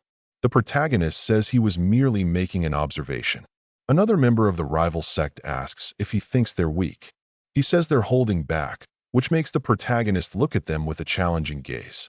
Then the old man stands and says they'll return in 5 days. He also says he hopes it will be a fair duel and that no one dies. The leader is deep in thought about it. The leader of that sect has probably become stronger than him over time. He tells the protagonist they'll seek someone specialized to fight him. The young man simply confirms. Although he trusts him, the leader asks if everything is truly all right. He's going to put all his faith in the young man. Now they head to the training hall. The protagonist comments that he should imagine himself as a dead man over the next few days. During training, everyone is alarmed. The girl asks if senior brother is okay, but no one really knows. He's training like crazy, giving it everything he's got. A member of the team is doing their best to support him. That guy is phenomenal, and without a doubt, that's a demon. The leader continues his training all day long. The boy helping him has his sword in hand. If the leader lowers himself any further, he'll get hurt. He asks him to hang on just a bit more cause the training is almost over. Meanwhile, the leader's son is deep in thought. Even if Mui helps him, he won't become that strong in such a short time. Suddenly, something catches his attention. The protagonist stands before the boy and says the kid is right about that. It really isn't possible to get strong in such a short time. However, everything changes when it comes to gaining experience. So, he decides to ask Lim Santa something. He wants to know if he's using his martial arts well, and the boy confirms. Then, he asks the boy to imitate him. Lim Santa doesn't quite understand. With that, the protagonist uses his strength against the trunk of a tree. The small child is impressed by the demonstration. The man says the boy has enough internal energy to do that sort of thing. Now he wants to see it with his own eyes. If he succeeds, great. If not, he'll keep trying until he does. Time passes until the day begins to draw to a close. The protagonist is proud of the boy for giving his all. Now they'll train again the next day. But Lim Sanhat is exhausted, lying on the ground with sore hands. It concludes that this man really is a demon. He won't even get any rest as the day is already beginning to break. Now it's the second day of training and are going to train together. Yesterday, father and son learned how to use their bodies. The leader's body improved a lot from the training and recovered quickly. Yesterday's training was essential for today's. Now, they will learn how to find their stances, and Mui will show them how. He asks his assistants to take their positions. Move is going to fight all of them. The girl will be the first. She charges at him with everything she's got, but the boy easily dodges her sword and quickly lands a kick on the young woman, who falls hard backward. Then, the second assistant steps in, but the warrior continues to defend and counterattack. He's incredibly fast and agile. Though it seems dangerous, Lim Santa's father decides to just watch for now. He wonders what Manhwa is trying to show them. In the fight, the protagonist defeats the girl, then dodges and goes back to fighting the second assistant. The boy's sword has more weight now, but it's still not enough. He continues sparring with his teammate, but eventually that one also loses. In the end, he tells his teammates where they went wrong and what they need to improve. That's how both will train until the duel, but the leader doesn't quite understand. To him, it all seemed too wild for a simple training session. But he notices something different. The warrior says that the best way to improve in a short time is to gain more life and death experiences. That's the only way they'll be able to defend themselves from even weak opponents. Now, this will be a real fight, and their goal will be to kill him. Lyman is paying close attention, and his father shows concern for him. But the boy is determined to give his best in the fight. If he's going to do it, then it must be done right. So he charges at Mahai, but the boy is able to counter with ease. Lim Sanha is sent flying backward. His father watches the scene, and before he realizes it, Mui's sword passes terrifyingly close to his face.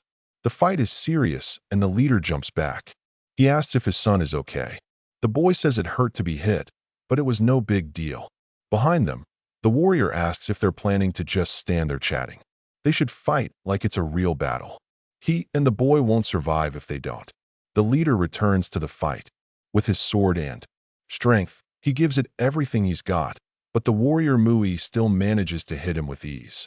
Then, he lands a strong punch to the man's face. According to him, in that battle alone, the leader has already died 314 times.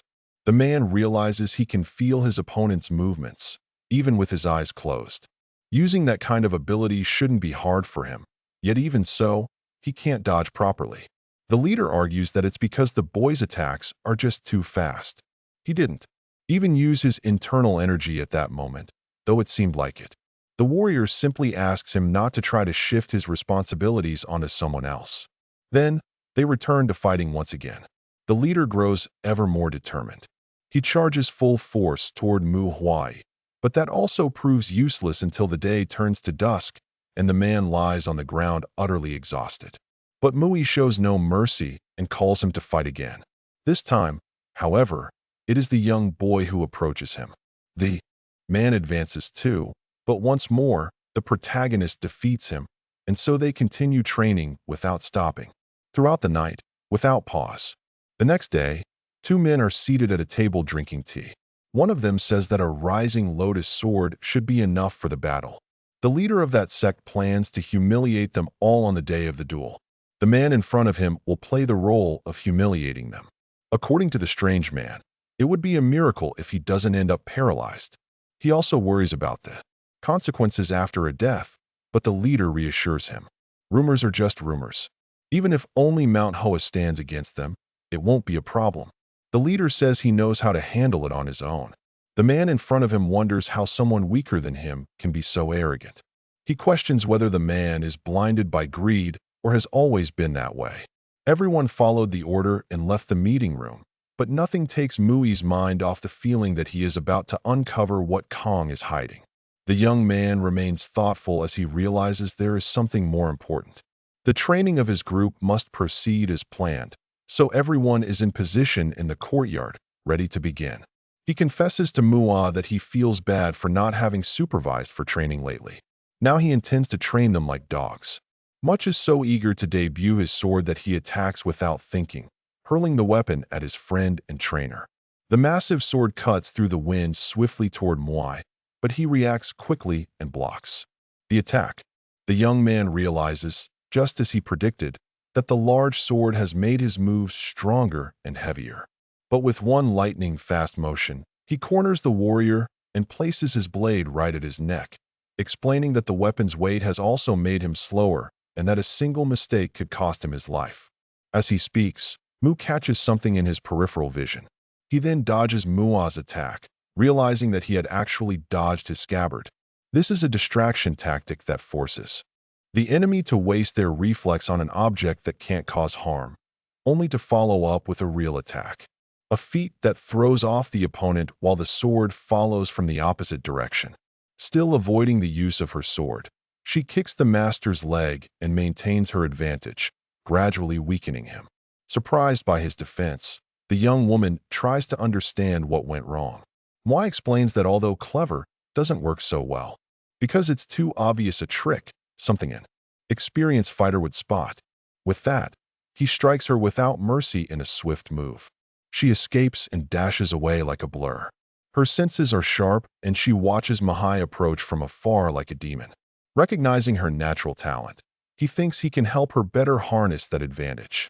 Taking distance, she gathers herself, still flustered. Mua yells in anger that she almost died and barely finishes her complaint when the master appears behind her sword against her neck, emphasizing that if she wants to face her enemies, she truly needs to calm down. The girl admits that would take years, and they move on to the next lesson. Mujin steps up to face the challenge. Though very young, he manages to control his temper and act. However, the senior disciple notes that even though he's better in duels, the boy has a weakness. Mahai launches a side attack. The boy dodges with all his might and repositions himself for a swift counter. He strikes, sending his sword toward the master without hesitation, but Mahai evades effortlessly and notices the boy isn't as fast as he should be. Even so, the youth doesn't give up and tries to attack from behind as the senior disciple turns his back.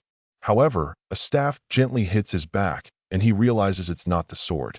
Indignant, he demands to know why the boy isn't using all of his abilities and is more worried about his well-being than attacking. Firmly gripping the fighting staff with one hand, Muji uses the other to strike Jumin with a violent blow directly to the chest, causing such intense pain that he loses his breath and almost vomits. His friends watch anxiously because they know how much that must have hurt. Juan falls to the ground from the impact of the blow, and Mohui concludes that he is more afraid of hurting others than of dying, and that is his weakness. The young man writhes in pain, while his master reflects that this might not be a problem now, but it will be when he faces a real opponent. When Jum needs to give his all for himself and for others, he won't be able to act. If he gives into his emotions, and that will put everyone at risk. Concerned about the situation, they all know that if things continue like this, he may have to ask the young man to leave the group. At last, they finish the day's training, and Mu Huai emphasizes that they are all aware of their own weaknesses. There is no shortcut to improving overnight. The fastest path is to train without stopping. He concludes by saying that if they understand that, they should practice like there's no tomorrow, because the only way to overcome a problem is by facing it. Jum listens carefully and reflects, but remains on the ground feeling like a failure. At that moment, night falls in Lucian. The moonlight reflects on the pale gleam of the blade. Mui sweats as he exercises his body in strength training. Someone surprises him by asking if he's decided to train late into the night. That person is the leader, Kong Boyum. The man admits to being impressed since many people neglect strength training and says Mu Huai reminds him of the Iron Mountain Fist King. They face each other in the courtyard, and the young man says he can leave if the leader wants the space for his own training. After all, what is he doing there if not to train? Getting straight to the point, the man says he actually needs a favor and politely asks the senior disciple to kill him immediately. With an apathetic and unsurprised expression, the young man stares at him.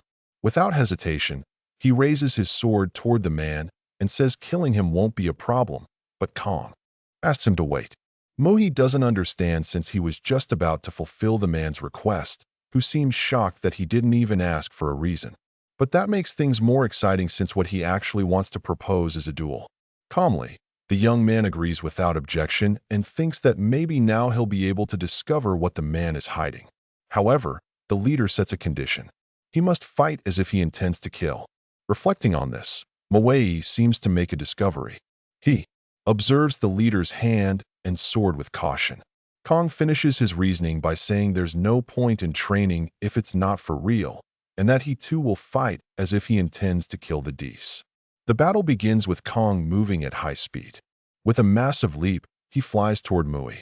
Using all his precision tactics, his sword dances through the air as the young man blocks. Instead of striking immediately, he grips the hilt with both hands and kneels down to dodge the second blow, which barely grazes his hair. He then rises and brandishes his steel blade, aiming directly at the leader. His movements are cold and swift. Their weapons clash midair as they block each other's strikes. Mui clenches his fist and gains momentum, punching Kong hard in the solar plexus. Out of breath, he gasps and drools as he feels the blow, but the boy shows no concern and raises his other arm with the sword, preparing another strike. Kong is almost hit directly by the blade, but dodges to the side. Regaining position, Yi lashes out at the boy, who blocks the attack by swinging his sword behind him without even looking. The pace of the fight remains intense between them. They both take a brief distance and stare at each other. Kong doesn't back down and attempts another charge again from the side. Mui moves quickly forward. As Kong opens his guard, he allows his opponent to approach undefended and is struck in the face. Even as he loses, he is impressed by the young man's cunning. Recognizing that the disciple used all his perception and calculated the move perfectly. Pausing the fight, the leader asks how he noticed the pattern. Mui explains that he realized Kong puts a lot of strength into his strikes, but barely uses stabbing techniques. He also discovered that Kong was hiding the fact that he's not used to fighting with his left hand and took advantage of that gap. The leader agrees with the observation and admits he's still learning to fight with the only arm he has left. To the disciple, the changes seem natural. He acknowledges that it remains impressive feat how the leader is overcoming his difficulties. Analyzing the techniques as a whole, he simply points out that the excessive force in the sword throws off the balance of the movements. The young man advises that to correct this, the leader should focus more on practicing precision and piercing techniques. Kong now seems to better understand what he needs to do. As they talk, Mui also reveals that he noticed the leader didn't want to show him everything he was capable of. Surprised, the man admits that's true, but that the boy also didn't use even half of his power. Obviously, he admits that if he had used all his strength, Kong would have been seriously injured. The leader agrees it was better that way. They continue talking as the day breaks and the first rays of sunlight light up the field. Tired Kong thanks the disciple and heads to his quarters. As he walks, Mui reflects that testing his combat skills wasn't the only reason behind that duel. His real objective was to evaluate something. In the end, he actually wanted to test the young man and see if he would be capable of facing the assassin. Even so, if the Zongon sect is handling it, there's no reason to be so anxious. Reflecting, the young man concludes that this can only mean Kong knows who the assassin is and understands his power completely, and he probably met him a long time ago. The old monster with many faces. Moi recalls that this madman was the one who gave rise to the legend of the demon assassin. Skilled in disguise, few people ever saw his true face. He used to kill leaders of small sects and take their places and identities. Infiltrating the clans, he would also spark bloody conflicts among them. Beyond sowing discord, the monster destroyed the lives of those around him, causing suffering simply for amusement. Revisiting his memories, the disciple recalls the moment he faced the monster when he had disguised himself as Hanzhou. Even though he managed to injure him, it wasn't enough. The monster escaped and remained hidden for a long time. There are rumors that he has returned, but there are also doubts since the recent killings seem different. The disciple keeps gazing at the horizon deep in thought. Whether it's just an assassin or truly the demon remains a mystery. What's certain is that the leader of the Radiant Light sects seems to know something important that he chose not to reveal. Otherwise, he wouldn't be this anxious. Trying to connect the gods, Mua believes it would be impossible for the monster to have lived this long. So, it's likely the assassin is one of his disciples. Even more mysterious than the identity of this figure is the extent of his power.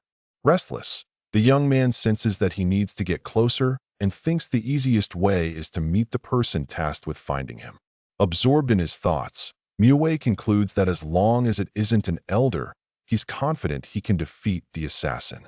In the end, he realizes it would be much better if the Jin's sect could handle this without requiring his intervention. That afternoon, the disciples of Zhang Un continue their pursuit. One of them observes sword marks on the ground. Their leader believes that's proof enough they're getting closer to the assassin and orders them not to lower their guard. The group marches forward fearlessly, bracing for the worst. The presence of the assassin can be sensed by the squad leader. Someone watches them from the top of a rooftop. It's Muhi who has put his plan into action. He can barely believe there are only 3 of them and one older man. From experience alone, he already knows he's in trouble. First-generation disciples have priority in the hierarchy. Among them, only one is meant to become the leader of the clan or sect as the core force of the organization. The young Hanzhou called the Holy Swordsman is Mount Hua's favorite. The Jin sect is one of the most renowned in Shangyi and surely has its own favorite among the young disciples. But who is this great disciple whose fame spreads even though no one knows their name? A young woman smiles as she celebrates finding a martial artist. She introduces herself as Ilmu of the Zon sect. The others in the trio also introduce themselves as Il-sun and Il-hun. Formally and respectfully, Mui offers a bow. With humility, he acknowledges that it's an honor to be in their presence, even though he holds a lower position. Kong is also present in the room and calls everyone to a meeting, explaining that this encounter wasn't originally in his plans. Elmu explains that they were talking about the assassin and that the leader thought it best to wait for Mui's presence as he wanted to ask for some extra help. Without delay, Elmu continues explaining that in fact, there were 5 assassins on the loose, but 2 have been killed. The leader speaks with concern, saying they disguised themselves and split up, making the hunt increasingly difficult. The only thing that has helped is a substance created by the sect leader which allows the disciples to track the assassin I sent. Even so, it doesn't solve the problem as they detected the smell of strawberry juice, but are unable to pinpoint its exact source. Kong seems shocked to realize that the clan was led to that location. The disciple confirms that there is at least one assassin in the vicinity of the Radiant Light sect grounds, and although she can't determine exactly who it is, she will need their help to try to find out. The leader offers his support, and first they must be able to identify the imposter. Ilson reveals that during their investigations, they noticed that at every crime scene, there are empty bottles of alcohol, leading them to believe that the assassin is a heavy drinker. For the young disciple of Manhwa, the fact that they don't worry about leaving traces proves their arrogance. So, the plan is to throw a party with lots of alcohol. If the culprit is that arrogant, it's likely he'll react to such provocation. And of course, gathering many people in one place could serve as bait. Ilmu pulls something from inside her garment. It's a sleep gas capsule that will put everyone to sleep instantly. Once they identify the assassin, they'll simply make everyone fall asleep to isolate and handle the target. Kong agrees with everything and says they should immediately begin executing the strategy. Determined, he declares that he will throw a big party that night. Mag falls in Lucian and the full moon shines in the dark sky. Jars of soju and moly are set on the tables. A huge roasted chicken decorates the dinner table. Kong leads a toast in honor of the disciples of Mount Hua and Jangon. Everyone raises their cups enthusiastically, downing big gulps of the alcoholic drink. Someone shouts for another bottle. Mui looks at the feast laid out before him filled with food. Mouth-watering with hunger, he concludes that with a party like this, no one would dare not show up. Then he regains control, thinking it's best not to give in to his desires so they don't suspect. He's the culprit, but his friend is drinking like crazy, too. Unable to join the fun, he watches with a hint of envy. Noticing the other table where the young, first-generation disciples are gathered, the warrior notices him watching discreetly. She smiles and kindly.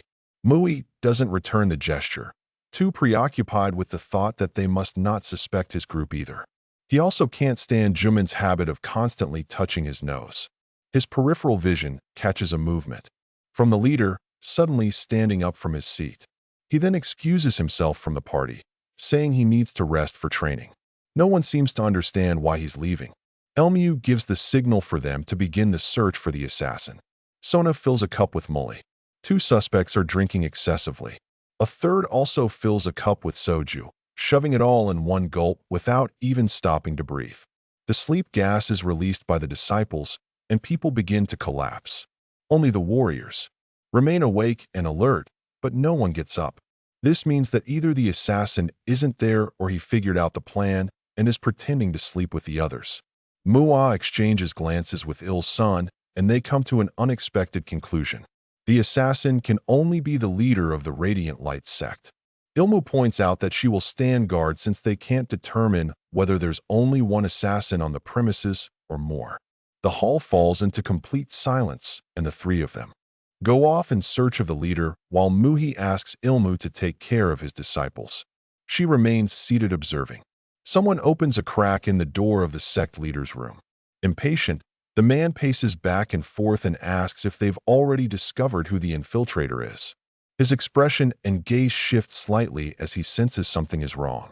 After all, the young disciples are simply standing there ready to attack. Accusing him of being the assassin, the 3 demand that the leader reveal himself and surrender. Kong continues to stare at them seriously. Mui threatens him and asks if he still intends to deny it. El-sun and El-hyun prepare to face the leader. Suddenly, a sword pierces through Ilhan's body. His blood gushes across the room, staining his friend's skin. The leader makes a swift move and lunges toward the young Il-sun, kicking him out the window with a swift blow. Mui also gives a hard kick to Ilum's body. The two watch as they fall into the field below. The young disciple from Mount Hua already suspected they were the assassins, especially after they claimed they could smell the demon. Even wounded, they didn't die. With red eyes, the two assassins rise to their feet. Mui and Kong rush to the courtyard. Il Sun asks if Il-hun is okay after that injury. Leaving, the assassin tries to recover, unaware that Muhi intends to test his martial arts on him. Kong says the disciple was right, that they were indeed the culprits, and there's still one more. But the young man had planned everything and set a trap for Ilmu with the others. She watches everyone fall asleep before attacking in her craving for bodies. Like a true demon, she extends her claws toward Muah, but she notices sudden movement. Much charges at her with his large sword, blasting her away with the force of the impact.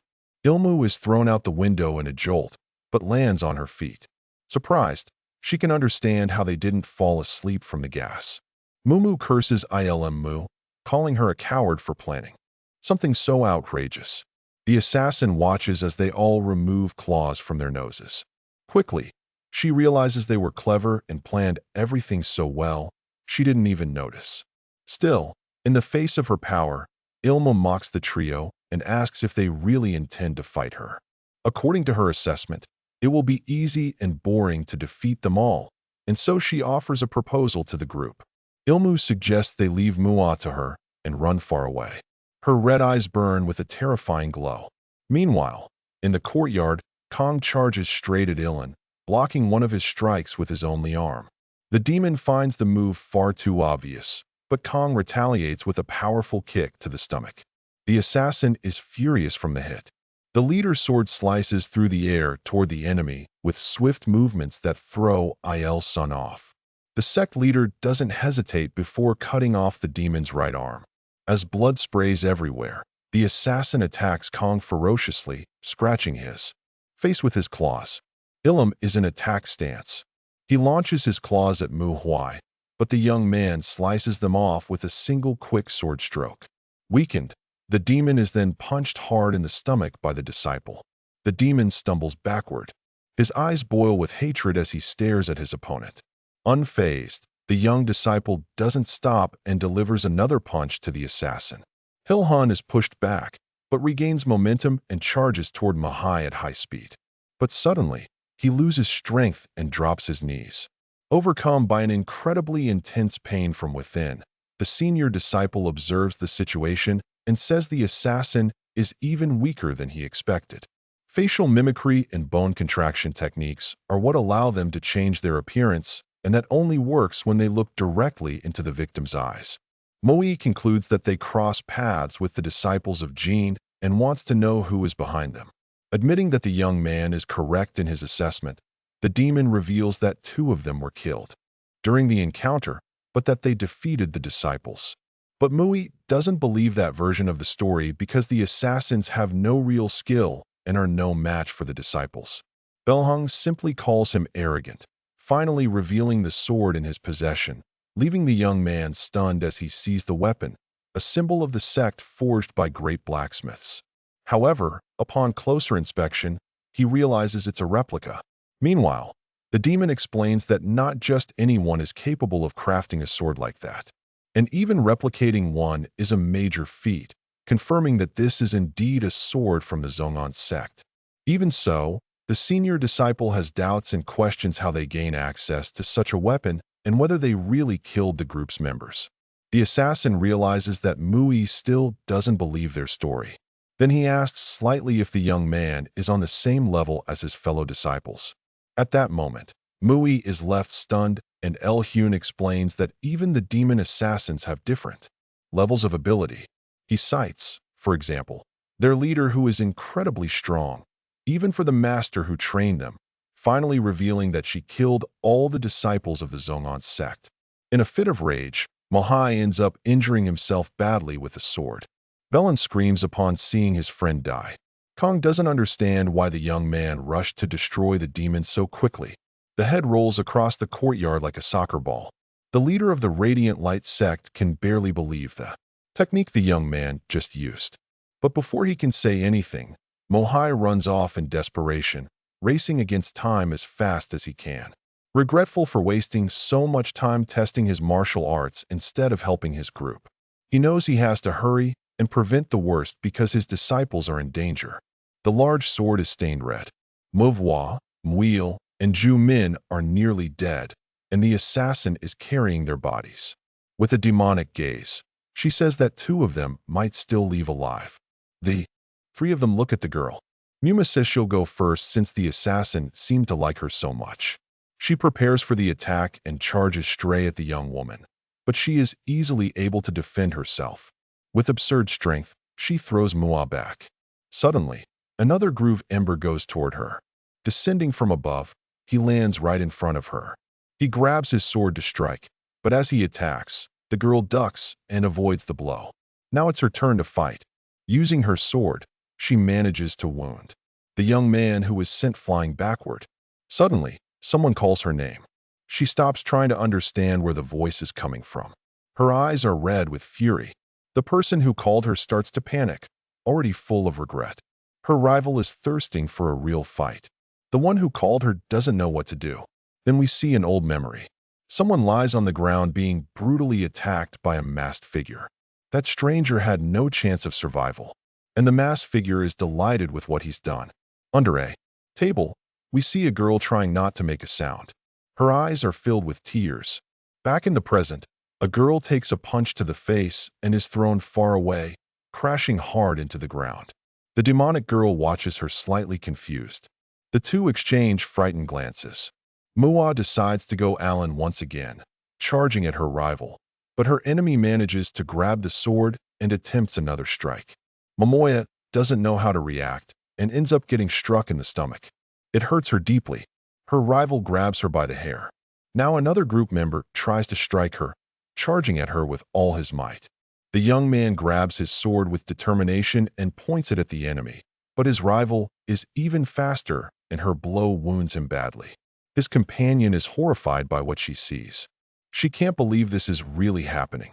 Suddenly, her younger self appears beside her, pleading for her not to take the risk. The little girl says nothing can defeat that monster. To her, the only option is to run. Even if they try, they won't succeed in defeating her. She says that's the reason she's ignored so many things in life. She never trained enough, only focused on survival. And that same thing happened before. She doesn't have that much courage anymore. Now, instead of fighting, she'll have to make a different decision. But suddenly, Muil appears. Even injured, he hasn't given up. He says that person is even stronger than their senior disciple. He tells Mujin to leave and call for backup, because he'll hold out as long as he can. Their opponent finds him stubborn for still trying. The girl thinks that running might be the only logical choice at that moment, and she wants to flee. But something feels wrong. She doesn't understand how everyone is still fighting even after losing so much. Then she returns to the repetitive thoughts from training. She doesn't think she's good enough. Muchiel's proposal made her feel relief, not anger. She can't understand why she's still hesitating. She remembers her training with the protagonist. According to him, Mujin has a tendency to self-sabotage. He talked about how she buried her fears in the past and can't deal with them today. And he asked her to remember the first time she ever held a sword. So, the young woman begins to try to recall it and returns to her past memory. She's under the table again, hiding, watching her family member being harmed. While the creature committing the act smiles with satisfaction, she remembers being completely alone in that terrifying place. There was nothing anyone could do during the attack except hide.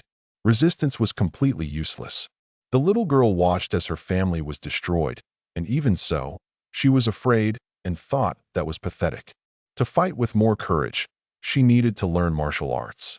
So she trained, and as she did, 2 of her fears faded away. Now she had become a new person.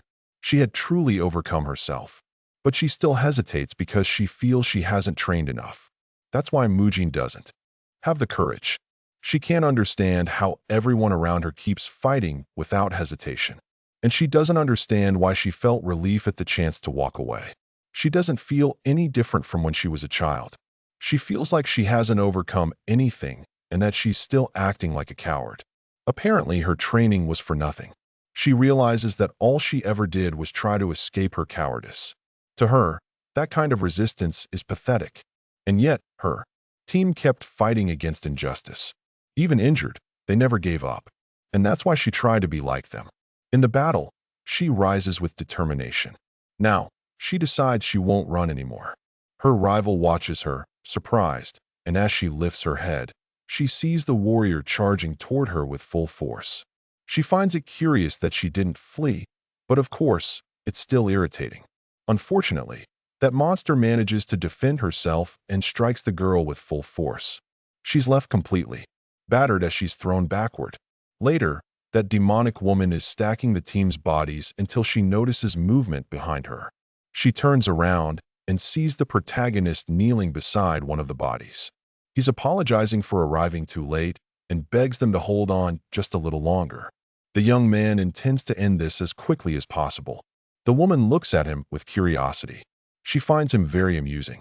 It's rare to see men as brave as him.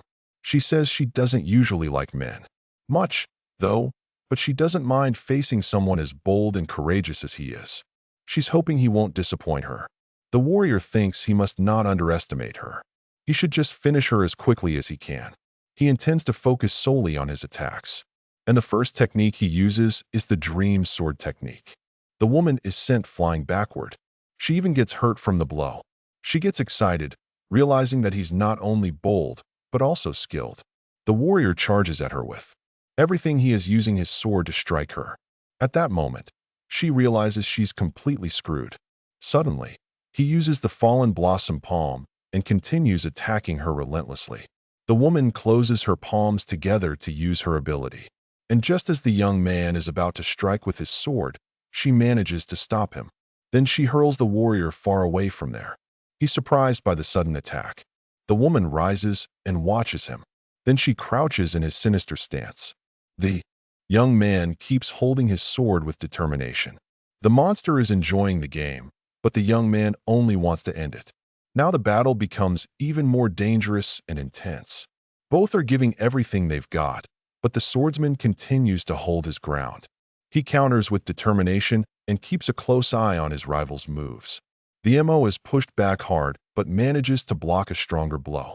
Then she punches the protagonist. He stumbles backward, badly hurt.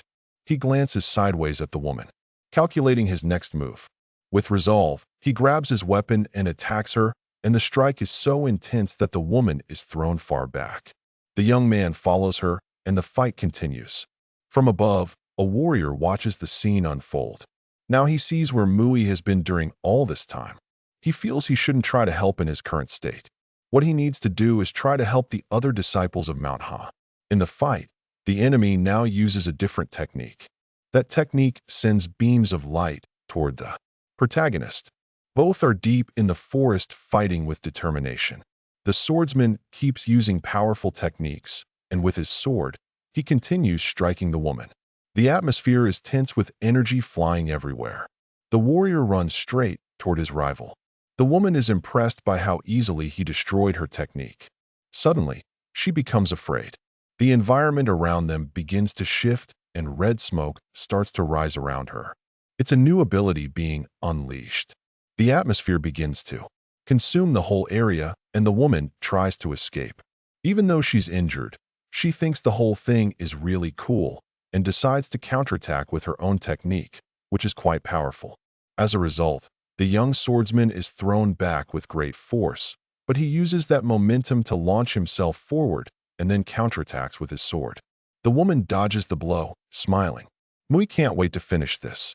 That strike was enough to tear off one of her limbs. He kicks the injured woman, and she is hurled backward.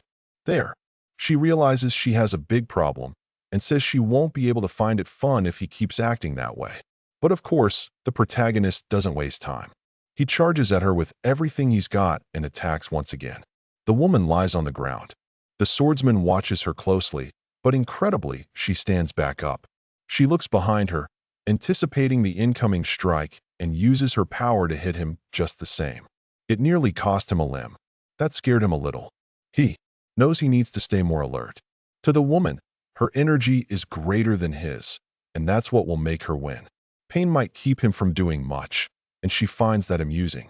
The protagonist realizes he has to end this once and for all, so he decides to unleash his final attack. The woman is stunned by what he just did. His sword is pierced right through her body. The demonic woman is thrown violently backward. Even so, she tries hard to brace herself and not be flung too far. Injured, she stays on the ground, trying to understand what just happened. By now, all her strawberry juice is spilled across the floor. On her knees, she realizes the swords seal her fate. She examines her wounds, finding it all strange and terrifying. She can't understand how she ended up like this. She only wanted to have fun. The protagonist checks his arm to see if he's injured. Even now, the woman finds all of it somewhat amusing. She starts to accept that she lost the fight. The warrior asks if there are other monsters like her out there, but there aren't any left. They're all dead. Apparently, they'll still face trouble from people like that. The woman comments that the assassins won't stop, even if the disciples of the hun-faced monster were eliminated. The swordsman asks if that man is really dead. What she knows is that he never appeared in public again, so he must be dead. In truth, he's in isolation, becoming as strong as he can. The warrior grabs the sword embedded in the woman and twists it to cause even more pain. The demon screams in despair, and the protagonist demands that she tell him everything she knows. He wants to know exactly who that hun-faced monster is. The woman says there's nothing to say because her master is in an undisclosed location. She swears she's telling him the truth, but either way, she has no reason to be honest. Wanting to end it quickly, the young man uses the sword to hurt her even more since she enjoys pain. She even smiles, and with that she's completely defeated. Then night falls and soon dawn breaks. One of the disciples begins to wake up. She rises startled. Her entire body aches terribly from the fight. Beside her, the protagonist tells her to be careful not to hurt herself further. She looks at her senior attentively. She asks what happened to the assassins from the night before. Their swordsman tells her not to worry. He's already taken care of them all. Everyone in the group is okay, and he tells the girl to drink something to recover. She drinks it calmly. Then her senior apologizes. He says he didn't expect the rival to be that strong. His companion might not have survived that. He didn't expect everyone to sacrifice themselves like that and considers it foolish. But as their senior, it's his responsibility, and when he returns to Mount Ha, he will step down from his position. He has already informed everyone of his decision. Muchiel said she was the only one who stepped up against the assassins. Since it's already late, he doesn't want to hear all the details. In her memories, we return to the scene where she charged at her rival and her enemy counterattack, striking her hard. It hurt her a lot. Her sword fell to the ground. The whole time, her friend had been watching. Suddenly, he got up, surprising the enemy. The protagonist listens to every detail of that story. Mujin thinks it all sounds like a joke, but to the swordsman, none of it matters anymore. But the young woman disagrees. Sometimes the difference between a small action and a real decision is what truly changes something. To him, she's like this because she just fought someone incredibly strong. Though sooner or later it may happen again. What she needs to do is stop dwelling so much on the past. Now the conversation has gone on long enough. Her senior calls her, and she asks where they're going. The warrior says they're both going to train, but she says she's still too hurt to do that. But to Mui, this is the